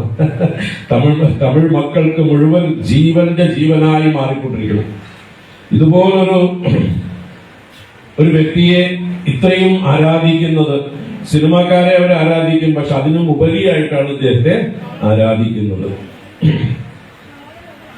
അദ്ദേഹത്തെ അവിടുന്ന് സ്ഥാനത്തുനിന്ന് എന്തോ പ്രൊമോട്ട് ചെയ്യുന്നു, മുകളിലേക്ക് മാറ്റുന്നു ഒക്കെ ഒരു കിംവദന്തി ഉണ്ടായിരുന്നു. ജനങ്ങൾ ബഹളം തുടങ്ങി. അതിന് റെസ്പോൺസ് ഒരുപാട് പോയി. അദ്ദേഹത്തെ മാറ്റിയാൽ ഒരുപാട് നഷ്ടമായിരിക്കും. അദ്ദേഹമാണ് ഇനി നമ്മുടെ സംസ്കാരത്തെ രക്ഷിക്കാൻ, തമിഴ്നാട് ഭരിക്കാനുള്ള ആള് എന്ന് പറഞ്ഞിട്ട് അത്രയും ഷാർപ്പാണ് ആള്. കണ്ണും കാതും തുറന്ന് എവിടെയൊക്കെ എന്തൊക്കെ അഴിമതികൾ, കൊള്ളരുതായ്മകൾ നടക്കുന്നു. ആൾ IPS ആണ്, ബ്രില്യന്റ് ആണ്. 2ാം റാങ്കായിട്ട് IPS പാസ്സായ ആളാണ്. വെറും താഴ്ന്ന കൃഷിക്കാരുടെ കുടുംബത്തിൽ നിന്ന് വന്നിട്ട്. അപ്പൊ എവിടെ ജനിച്ചു എന്നുള്ളതല്ല, അയാളുടെ ഗുണമാണ് പ്രധാനം, അയാളുടെ കഴിവുകളാണ്. ഗുണകർമ്മ വിഭാഗശഃ. അയാൾ ഉത്തമ ക്ഷത്രിയനാണ്. നമ്മുടെ പ്രൈം മിനിസ്റ്ററും ഉത്തമ ക്ഷത്രിയനാണ്. അയാൾ ജനിച്ചത് OBC ആണ്, പക്ഷെ പ്രവൃത്തി കൊണ്ട് ഉത്തമ ക്ഷത്രിയനാണ്. ലോകം മുഴുവൻ ഇപ്പൊ എല്ലാവരും ബഹുമാനിക്കുന്നു.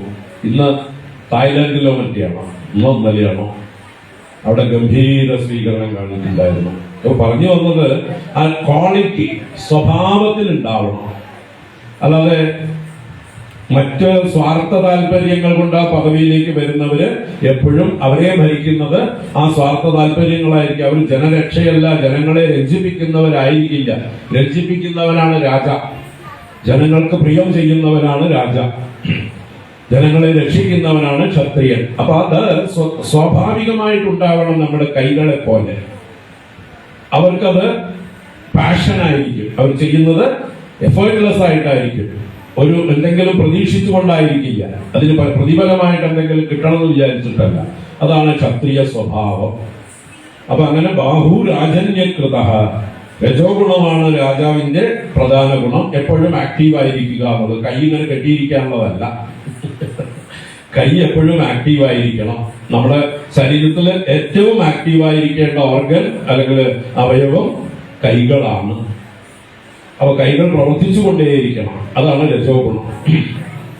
അതുപോലെ ഊരു തദസ്യ വൈശ്യ, ഊരു 2 തുടകൾ, വൈശ്യനാണ്, വൈശ്യനായി ഭവിച്ചു. അപ്പൊ ഈ പ്രപഞ്ച ശരീരത്തിന്റെ തുടകളാണ് വൈശ്യന്മാർ എന്ന് പറഞ്ഞാല്,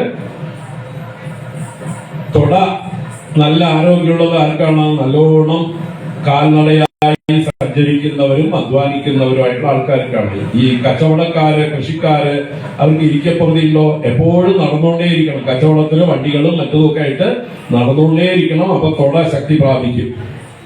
അതുപോലെ തുട എന്നുള്ളത് നമ്മുടെ ശരീരത്തിലെ ഏറ്റവും അധികം കൊഴുപ്പ് സംഭരിക്കുന്ന സ്ഥലമാണ്. നമുക്ക് ശരീരത്തിൽ എവിടെയെങ്കിലും കുറച്ച് മാംസം ആണെങ്കിൽ എവിടുന്നാ മുറിച്ചെടുക്കേണ്ടത്? തുടയിൽ നിന്നാണ്. അവിടെയാണ് ഫാറ്റ് മുഴുവൻ കളക്ട് ചെയ്ത് വെച്ചിരിക്കുന്നത്. അപ്പൊ അവിടുന്ന് മുറിച്ചിട്ട് നമ്മൾ എവിടെയെങ്കിലും ഒക്കെ വെച്ച് അല്ലേ ഓപ്പറേറ്റ് ചെയ്യാറുണ്ട്. അപ്പൊ തുട എന്നുള്ളത് സംഭരിച്ചു വെച്ചിരിക്കുന്നതുമാണ്. അപ്പൊ ഈ നമ്മുടെ ഇവർക്കൊക്കെ ഓരോ ടൈറ്റിലുണ്ട്.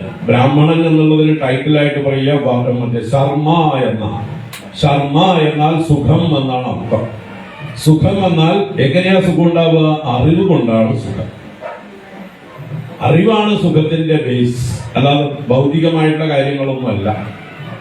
എത്ര ഭൗതിക സാഹചര്യം ഉണ്ടെങ്കിലും അറിവില്ലാത്ത മൂടൻ കരഞ്ഞുകൊണ്ടേയിരിക്കും, അവന്റെ ആവലാതി തീരാൻ പോകുന്നില്ല. അറിവുള്ളവനോ എന്ത് കുറവുണ്ടെങ്കിലും അവൻ ശാന്തനായി സന്തുഷ്ടനായിരിക്കും, കണ്ടന്റഡ് ആയിരിക്കും, അല്ലേ? അപ്പോ ശർമ്മ എന്ന വാക്ക് സുഖം, സന്തോഷം, ആനന്ദം. അറിവുള്ളവൻ സന്തോഷിക്കുന്നു. അതിന്റെ ഓപ്പോസിറ്റാണ് ശൂദ്രൻ എന്ന ശബ്ദവും. ശൂദ്രൻ എന്ന ശോകത്താൽ ദ്രവിക്കുന്നവൻ, ശുചാ ദ്രവദേവി ശൂദ്ര, ശോകം കൊണ്ട് ഉരുകുന്നവൻ. എന്തുകൊണ്ട് ശോകം? അറിവില്ലായ്മയാണ് ശോക കാരണം. സ്വയം ചിന്തിക്കാനോ ഏതെങ്കിലും കാര്യങ്ങൾ തീരുമാനിക്കാനോ എന്തെങ്കിലും ലീഡർഷിപ്പ് എടുക്കാനോ സ്വന്തമായിട്ടൊരു ബിസിനസ്സോ കൃഷിയോ ഒന്നും ചെയ്യാനുള്ള ബുദ്ധിയില്ല, സാമർഥ്യമില്ല.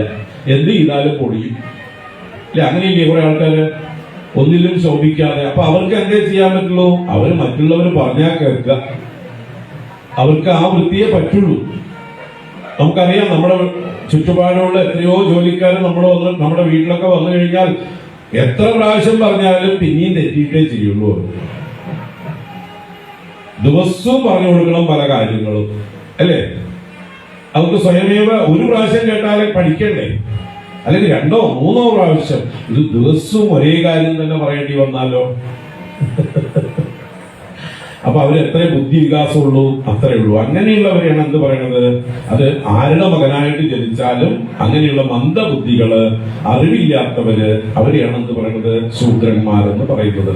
അപ്പോ ഊരു എന്നുള്ളത് എന്താ പറയാ, ഫുഡ്, ഗ്രെയിൻസ്, ധനം, ഇതെല്ലാം സംഭരിച്ച് വെച്ചിരിക്കുന്നത് പോലെ നമ്മുടെ ശരീരത്തിൽ എങ്ങനെയാണോ സംഭരിച്ചു വെച്ചിരിക്കുന്നത് നമുക്ക് ആവശ്യമായിട്ടുള്ള ഫുഡ്, 10 ദിവസം നമ്മൾ പട്ടിണി കിടന്നാലും ഇവിടുത്തെ കൊഴുപ്പ് നമ്മുടെ ശരീരം ആഗിരണം ചെയ്ത് ശരീരത്തിന് നിലനിൽക്കാൻ പറ്റും. അതിന് വേണ്ടത് സംഭരിച്ചു വെച്ചിട്ടുണ്ട്.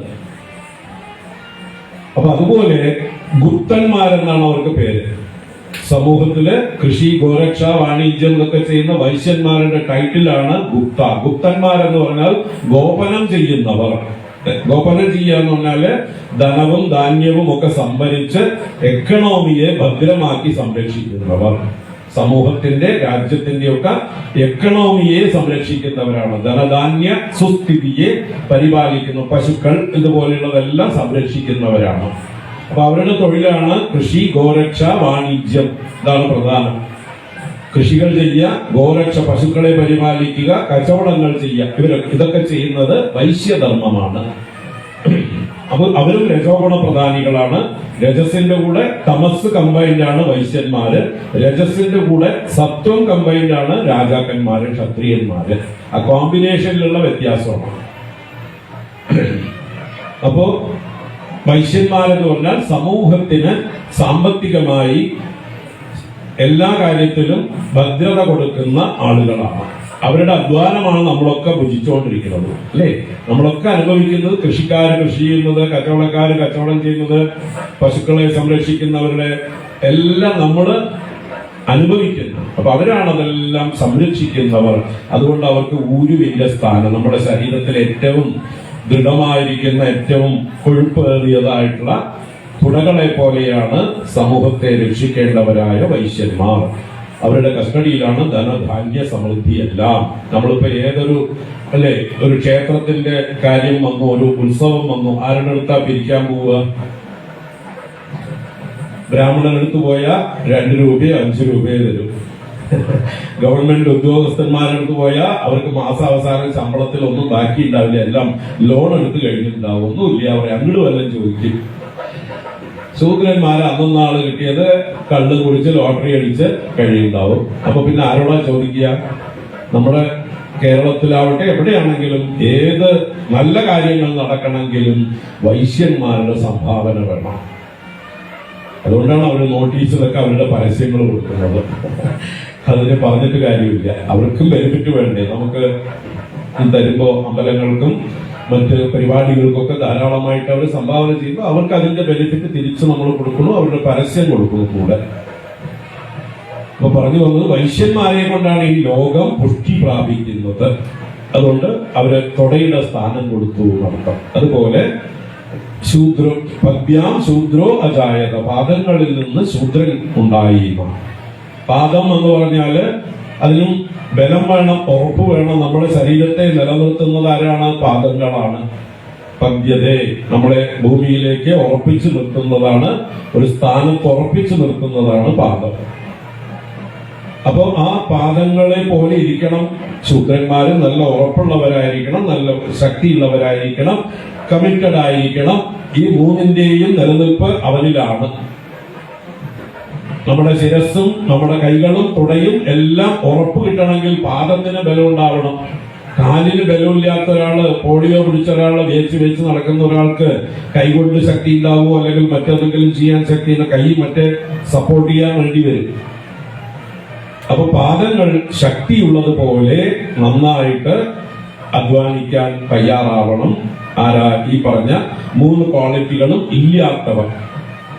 ബ്രാഹ്മണന്റേതായിട്ടുള്ള ബുദ്ധിശക്തിയോ ക്ഷത്രിയന് വേണ്ടതായിട്ടുള്ള കൈക്കരുത്തും ലീഡർഷിപ്പ് ക്വാളിറ്റീസും ത്യാഗസന്നദ്ധതയും ഏതൊരു അധർമ്മത്തെയും എതിർക്കാനുള്ള തന്റെ ഇടവും ഒന്നും ഇല്ലെങ്കിൽ, അല്ലെങ്കിൽ വൈശ്യനെ പോലെ കച്ചവടം ചെയ്യാനോ കൃഷി ചെയ്യാനോ പശു വളർത്താനോ ഒന്നും താല്പര്യമില്ലെങ്കിൽ, ഒന്നിനും കഴിവില്ലെങ്കിൽ, അവൻ എന്ത് ചെയ്യണം? അവന്റെ നിലനിൽപ്പ് സമൂഹത്തെ മൊത്തത്തിൽ സേവിച്ചുകൊണ്ടാണ്. മൂത്തവരെ ജ്യേഷ്ഠന്മാരായി കണക്കാക്കണം എന്ന് പറയും. ബ്രാഹ്മണൻ ഏറ്റവും മൂത്ത ജ്യേഷ്ഠൻ, ക്ഷത്രിയൻ 2ാമൻ, വൈശ്യൻ 3ാമൻ, ശൂദ്രൻ 4ാമൻ എന്ന് ഒരു ജ്യേഷ്ഠാനുജന്മാരെ പോലെ ഒരു കുടുംബം പോലെ കഴിയണം. ഈ ശരീരത്തിൽ ഏത് അവയവ വേണ്ടാത്തത്? കാലിന് വേണ്ടാന്ന് പറയൂ?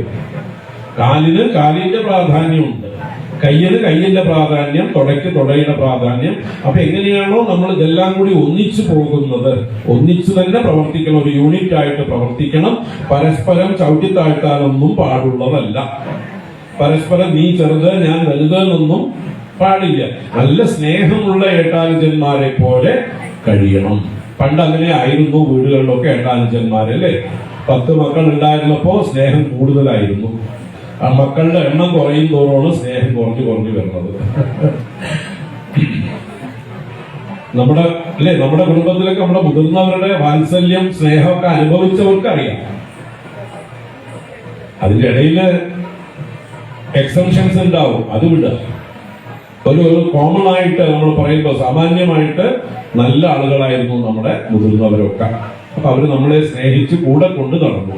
അപ്പൊ അതുപോലെ സഹോദരങ്ങളായി ഈ പ്രപഞ്ചത്തിന്റെ നിലനിൽപ്പിന് നമ്മൾ ഓരോരുത്തരും കോൺട്രിബ്യൂട്ടേഴ്സ് ആയിരിക്കണം, നമ്മുടെ കഴിവിനനുസരിച്ച്.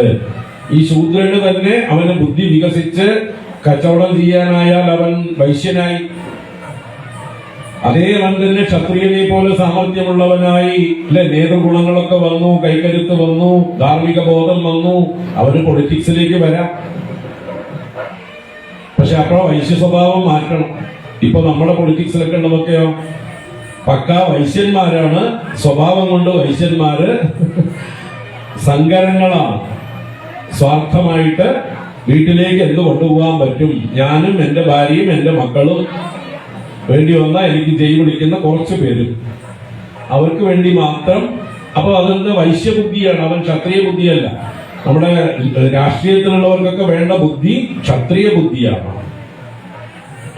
അതുപോലെ സമൂഹത്തിന് ബുദ്ധിജീവികൾ എന്ന് പറഞ്ഞ് ഉപദേശിക്കുന്ന ആളുകള്, അവർക്ക് ബ്രാഹ്മണ സ്വഭാവം, നിസ്സംഗത വേണം. എല്ലാറ്റിലും ന്യൂട്രലായിരുന്നുകൊണ്ട്, അല്ലാതെ പക്ഷപാതികളായിട്ട്. ഇപ്പോഴത്തെ നമ്മുടെ ബുദ്ധിജീവികൾ എന്ന് പറയുന്നവരൊക്കെ എങ്ങനെയാണ്? ഒരു കൂട്ടർക്ക് വേണ്ടി മാത്രം കുരയ്ക്കും, അല്ലേ? നമ്മളിപ്പോ ധാരാളം ഉദാഹരണങ്ങൾ വേണമെങ്കിൽ നമുക്ക് കാണാം. അതിപ്പോ സിനിമാ രംഗത്താവട്ടെ, സാഹിത്യ രംഗത്താവട്ടെ, കവികളാവട്ടെ, ഏത് രംഗത്തുള്ള സാംസ്കാരിക നായകന്മാരെന്ന് പറയുന്നവരും ഇന്ന് ആരാണോ അവർക്ക് എല്ലിൻ കഷ്ണങ്ങൾ ഇട്ടുകൊടുക്കുന്നത് അവർക്ക് വേണ്ടി മാത്രം കുരയ്ക്കുന്ന പട്ടികളായി അകപ്പതിച്ചിരിക്കുന്നു. അവരെ ബുദ്ധിജീവികൾ എന്ന് പറയാൻ പറ്റില്ല. അവര് തൊഴിലാളികളായി മാറി. വാസ്തവത്തില് നിസ്സംഗരായിരിക്കണം ലോകത്തിന് ഉപദേശം കൊടുക്കുന്നവർ. അവർക്ക് ഒരു പക്ഷപാതവും സ്വാർത്ഥതയും പാടില്ല.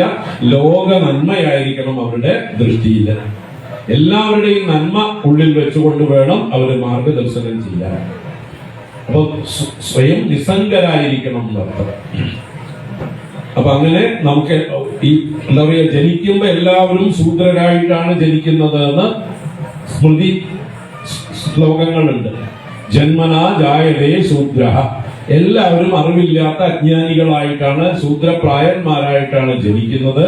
പിന്നെ സംസ്കാരേണ ദ്വിജഃ, സംസ്കാരം ഉണ്ടാകുമ്പോ എന്ന് വെച്ചാൽ അഭിവൃദ്ധി ഉണ്ടാകുമ്പോ അവന്റെ മനസ്സിന് മാറ്റം ഉണ്ടാകുമ്പോൾ, സംസ്കാരം എന്ന് പറഞ്ഞാൽ ബാഹ്യമായിട്ടുള്ള സംസ്കാരം മാത്രമല്ല, ഉപനയന സംസ്കാരം അല്ലെങ്കിൽ അതുപോലെയുള്ളതായിട്ടുള്ള ഷോഡശ സംസ്കാരങ്ങളുണ്ട്. ആ സംസ്കാരങ്ങൾ ചെയ്തതുകൊണ്ടല്ല, അവന്റെ ആന്തരികമായിട്ടുള്ള സംസ്കാരം, അവനൊരു റിഫൈനിങ് ഉണ്ടാവണം, ഒരു റിഫൈൻഡ് പേഴ്സൺ ആയിട്ട് മാറണം.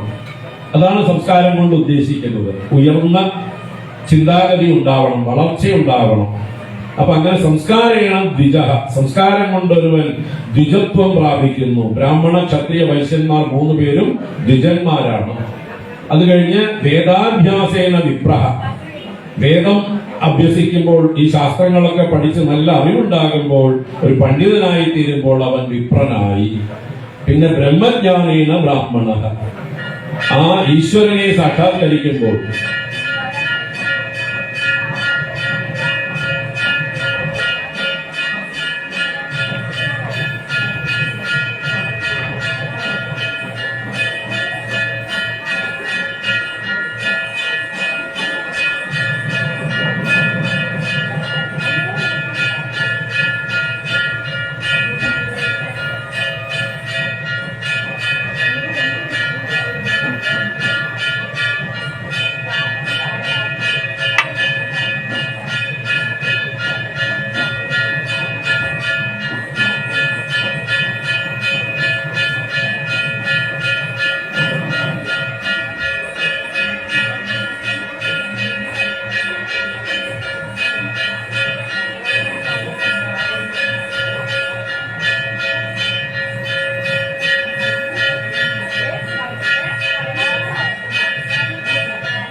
അപ്പൊ ഈ ചാതുർവർണ്ണ്യം എന്നുള്ളത് നൈസർഗികം എന്ന് പറഞ്ഞാൽ ഈശ്വര സൃഷ്ടിയാണ്.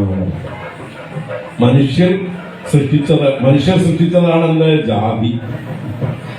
ജാതി എന്നുള്ളത് ഒട്ടും സയന്റിഫിക്കേ അല്ല. പണ്ട് അതിന്റെ ആവശ്യമുണ്ടായിരുന്നു. ഇപ്പോഴും ഒരു സമൂഹം നിലനിൽക്കണമെങ്കിൽ ഒരു പേര് പറയണം. ഒരു സമാന ചിന്താഗതിക്കാരുടെ ഒരു ഗ്രൂപ്പ്, സമാനമായിട്ടുള്ള സംസ്കാരത്തോടു കൂടി ആളുകളുടെ ഒരു ഗ്രൂപ്പ് പരസ്പരം വിവാഹം കഴിക്കാനും മറ്റു തരത്തിലുള്ള ബന്ധങ്ങൾ സ്ഥാപിക്കാനും ഒക്കെ ആയിട്ട് ഇപ്പോഴും ആ പഴയ സംസ്കാര, ആ ജാതി എന്നുള്ളതിനെ ഉപയോഗിക്കുന്നു. പക്ഷെ അത് ഉള്ളിൽ പാടില്ല.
ഭഗവാൻ ഇത് തന്നെ ഗീതയിൽ വളരെ വിശദമായിട്ട് 4-ാം അധ്യായത്തിൽ ചാതുർവർണ്യം മയാ സൃഷ്ടം ഗുണകർമ്മ വിഭാഗശഃ തസ്യ കർത്താരമഭിമാം വിദ്യകർത്താരമവ്യയം എന്ന ശ്ലോകത്തിലും ഗുണകർമ്മ വിഭാഗശഃ ജന്മകർമ്മ വിഭാഗശഃ എന്ന് പറഞ്ഞിട്ടില്ല. ജന്മം കൊണ്ടല്ല വർണ്ണം. വർണ്ണം എന്നുള്ള വാക്കിന്റെ അർത്ഥം എന്താണ്? വർണ്ണം എന്നാൽ വൃണ് എന്നുള്ള ധാതുവിൽ നിന്നാണ് വർണ്ണശബ്ദം. വൃണീതേ, വൃണീതേ എന്ന് പറഞ്ഞാൽ ടു ചൂസ്, ടു ഓപ്റ്റ്. നിങ്ങളുടെ കരിയറിനെ നിങ്ങൾ ചൂസ് ചെയ്യുന്നു അല്ലെ? ഇപ്പോഴും അതല്ലേ നടക്കുന്നത്. ഓരോരുത്തർക്കും ഏത് രംഗത്തേക്കാണോ അവന്റെ പാഷൻ ഉള്ളത്, ആപ്റ്റിറ്റ്യൂഡ് ഉള്ളത്, ആ കരിയർ അവൻ ചൂസ് ചെയ്യുന്നു. അതുപോലെ പണ്ട് ഓരോരുത്തരും അവരവരുടെ ഇച്ഛയ്ക്കനുസരിച്ച് അവരവരുടെ സ്വഭാവത്തിനനുസരിച്ച് ഏത് തൊഴിൽ അവന് ഇഷ്ടമുണ്ടോ അത് തിരഞ്ഞെടുക്കാം. അങ്ങനെ ഏത് ഉപജീവനം ചെയ്യുന്നുവോ അതാണ് അവൻ തെരഞ്ഞെടുത്തതാണ് അവന്റെ വർണ്ണം. അല്ലാതെ അവന്റെ മേലെ അടിച്ചേൽപ്പിച്ചതല്ല. ജനിച്ചത് കൊണ്ട് നീ ഇന്നവനാണ് എന്ന് പറയാൻ പാടുള്ളതല്ല. അവൻ അവന്റെ ഉള്ളിലെ സർഗവാസനകൾക്കനുസരിച്ച് ഏത് തൊഴിൽ തെരഞ്ഞെടുക്കുന്നുവോ വരിക്കുന്നുവോ വൃണീതേ അതാണ് അവന്റെ വർണ്ണം. അത് ഇപ്പൊ നമ്മുടെ മനസ്സിൽ നല്ലോണം ഉറപ്പിക്കണം. ഏത് കുട്ടികൾ അവരുടെ പാഷൻ എന്താണെന്ന് മനസ്സിലാക്കി, അവരുടെ ടേസ്റ്റ് എന്താണ്, ഇൻട്രസ്റ്റ് മനസ്സിലാക്കിയിട്ട് അവരെ ആ വഴിക്ക് തിരിച്ചുവിടണം. അപ്പൊ അവർക്ക് അത് രുചിക്കും, അത് എൻജോയ് ചെയ്യാൻ പറ്റും. ഒരു തൊഴിൽ ചെയ്യുമ്പോൾ അത് ആസ്വദിച്ച് ചെയ്യാൻ പറ്റും. അത് അവനൊരു സ്ട്രെസ്സായിട്ട് മാറില്ല, ഒരു ഭാരം ചുമക്കുകയല്ല, തുമ്പിയെ കൊണ്ട് കല്ലെടുപ്പിക്കും പോലെയല്ല. അവന് ഇഷ്ടമുള്ള തൊഴിൽ ചെയ്യുമ്പോൾ നേരം നോക്കില്ല, അല്ലെ? പ്രതിഫലം എന്താ കിട്ടണമെന്ന് നോക്കില്ല, സന്തോഷമായിട്ട് ചെയ്യാം. ചാൻസാണ് അവന് പ്രതിഫലം. ഉദാഹരണത്തിന് എനിക്ക് ഇവിടെ ഇരുന്നുകൊണ്ട് ഇവിടെ എത്ര നേരം വേണമെങ്കിൽ ഇരുന്ന് പറയാൻ കിട്ടിയാൽ സന്തോഷം. കൂടുതൽ ആളുണ്ടോ അത്രയും സന്തോഷം. അല്ലാതെ തരുന്ന ദക്ഷിണയുടെ വലിപ്പം നോക്കിയിട്ടല്ല എന്റെ സന്തോഷം. ദക്ഷിണ പേരിന് മാത്രമാണ്, അതൊരു ചടങ്ങ്. ദക്ഷിണയല്ല അവിടെ മുഖ്യം എനിക്കിത് എൻജോയ് ചെയ്യാൻ പറ്റുന്നു. ധാരാളമായിട്ട് ഞാനിപ്പോ ഇന്ന് രാത്രി മുഴുവൻ വേണമെങ്കിൽ അവിടെ ഇരുന്ന് വിസ്തരിച്ച് പറയാം. ഒരു ക്ഷീണവും തോന്നില്ല. ഇടയ്ക്കിടയ്ക്ക് വെള്ളം കുടിച്ചാൽ മതി, വേറൊന്നും വേണ്ട. നിങ്ങളിവിടെ ആകാംക്ഷയോടെ നോക്കിയിരുന്നാൽ മതി. അതാണ് എനിക്കുള്ള എന്റെ ഇൻട്രസ്റ്റ്. കേൾക്കാൻ ആളുണ്ടോ പറയാൻ ഞാൻ റെഡി.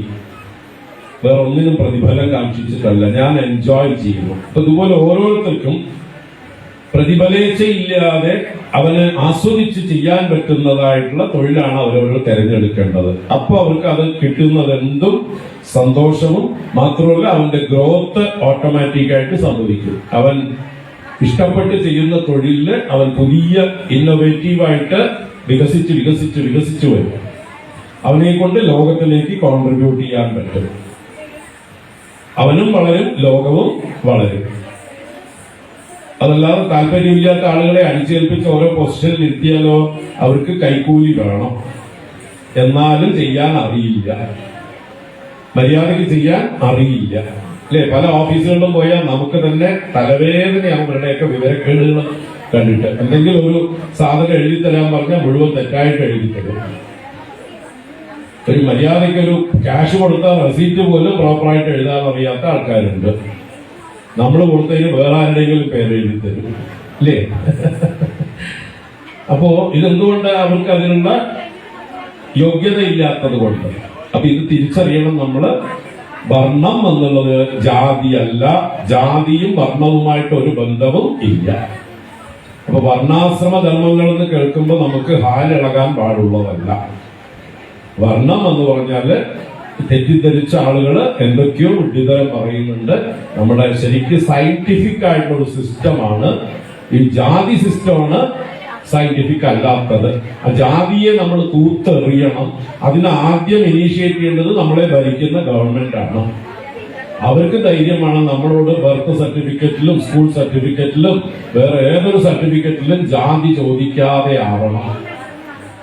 അതിനുള്ള ഒരു കോളം ഉണ്ടാവാതെ ആവണം. മതം ചോദിക്കാതിരിക്കണം. മനുഷ്യനെ മനുഷ്യനായി കണ്ട് അവന്റെ മെറിറ്റിനനുസരിച്ച് അവന് സ്ഥാനങ്ങൾ കൊടുക്കണം. അവന്റെ ടേസ്റ്റിനനുസരിച്ച് അവന് സ്ഥാനങ്ങൾ കൊടുക്കണം. എല്ലാവർക്കും ഓപ്പർച്യൂണിറ്റി ഈക്വൽ തന്നെ. പക്ഷെ സബ്ജക്ട് ടു അവന്റെ പരീക്ഷണങ്ങളിലൂടെ അവന്റെ കഴിവ് തെളിയിച്ചാൽ അവനെ ഏത് സ്ഥാനത്തും പോസ്റ്റ് ചെയ്താൽ ആ സ്ഥാപനം വലുതാവും, രാജ്യം വികസിക്കും, ദാരിദ്ര്യത്തിലേക്ക് പോകില്ല, അവനും സന്തോഷം ഉണ്ടാവും. അപ്പൊ ഇതാണ് വർണ്ണാശ്രമധർമ്മം. ഇനി തുടർന്ന് മറ്റ് മന്ത്രങ്ങളിലൂടെ സൂര്യനും ചന്ദ്രനും അഗ്നിയും ഇന്ദ്രനും വായുവും ഒക്കെ എങ്ങനെ ഉണ്ടായി, ഈ വിരാട് പുരുഷന്റെ ഏതേത് അവയവങ്ങളിൽ നിന്നുണ്ടായി എന്ന് പറയുന്നു. അത് ഞാൻ ചുരുക്കി വായിച്ച് പറഞ്ഞു പോവാം. ചന്ദ്രമാ മനസോ ജാതഃ ചക്ഷോ സൂര്യോ അജായത മുഖാദിന്ദ്രശ്ചാഗ്നിശ്ച പ്രാണാദ് വായുരജായത.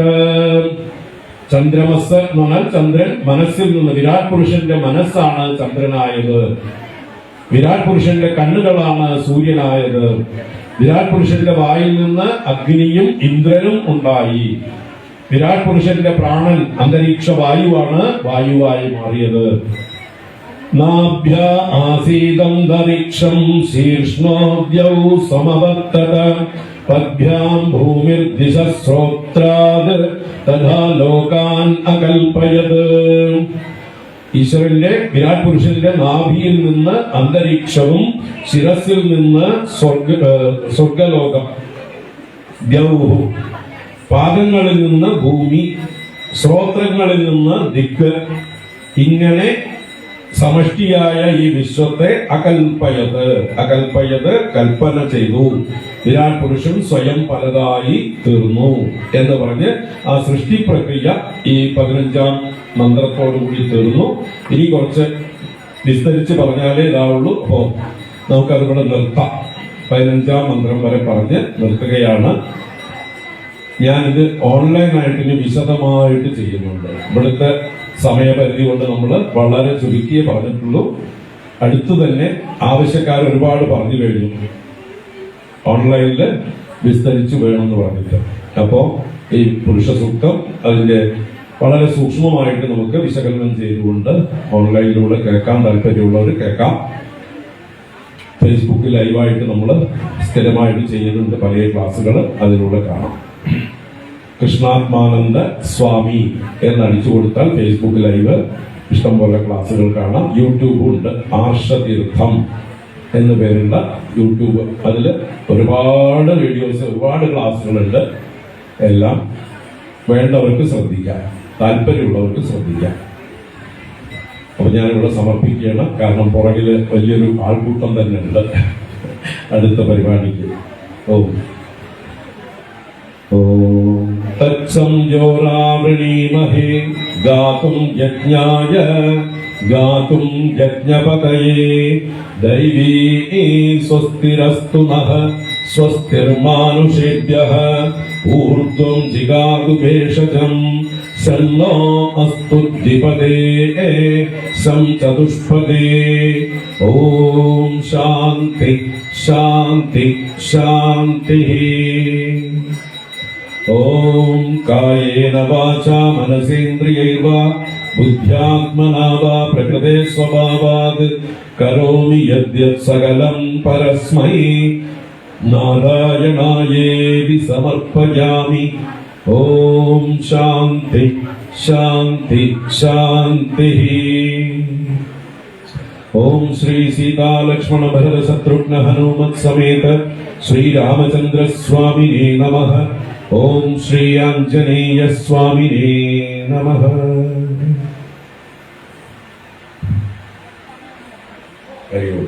നാളെ വിളക്ക് പൂജയാണ്, ഐശ്വര്യ വിളക്ക് പൂജ 5 മണി തൊട്ടാണ് തോന്നുന്നത്. അത് കഴിഞ്ഞ് മറ്റന്നാൾ രാമനവമി. എല്ലാവരും എല്ലാ പരിപാടികളിലും പങ്കെടുക്കുക. അറിയോ. ജയ് ശ്രീറാം. ശ്രീറാം ജയ രാം ജയ ജയ രാം. പാലക്കാട് കോട്ടശ്രീ ആഞ്ജനേയ സ്വാമി ക്ഷേത്രത്തിലെ ശ്രീരാമനവമി മഹോത്സവത്തോടനുബന്ധിച്ച് സായം സന്ധ്യയിൽ ഭക്തി പ്രഭാഷണം പുരുഷ സൂക്തം വ്യാഖ്യാനം ചെയ്ത് ശ്ലോകരൂപേണ സമർപ്പിച്ച സംപൂജ്യ സ്വാമി കൃഷ്ണാത്മാനന്ദ സരസ്വതി ദയാനന്ദാശ്രമം ഓലശ്ശേരി പാലക്കാട് സ്വാമിയുടെ ഉദ്ഘാടനങ്ങളിൽ ആഞ്ജനേയ സേവാ സമിതിയുടെയും ക്ഷേത്ര ഭാരവാഹികളുടെയും ഭഗീതവുമായ നന്ദി രേഖപ്പെടുത്തുന്നു. നമസ്കാരം.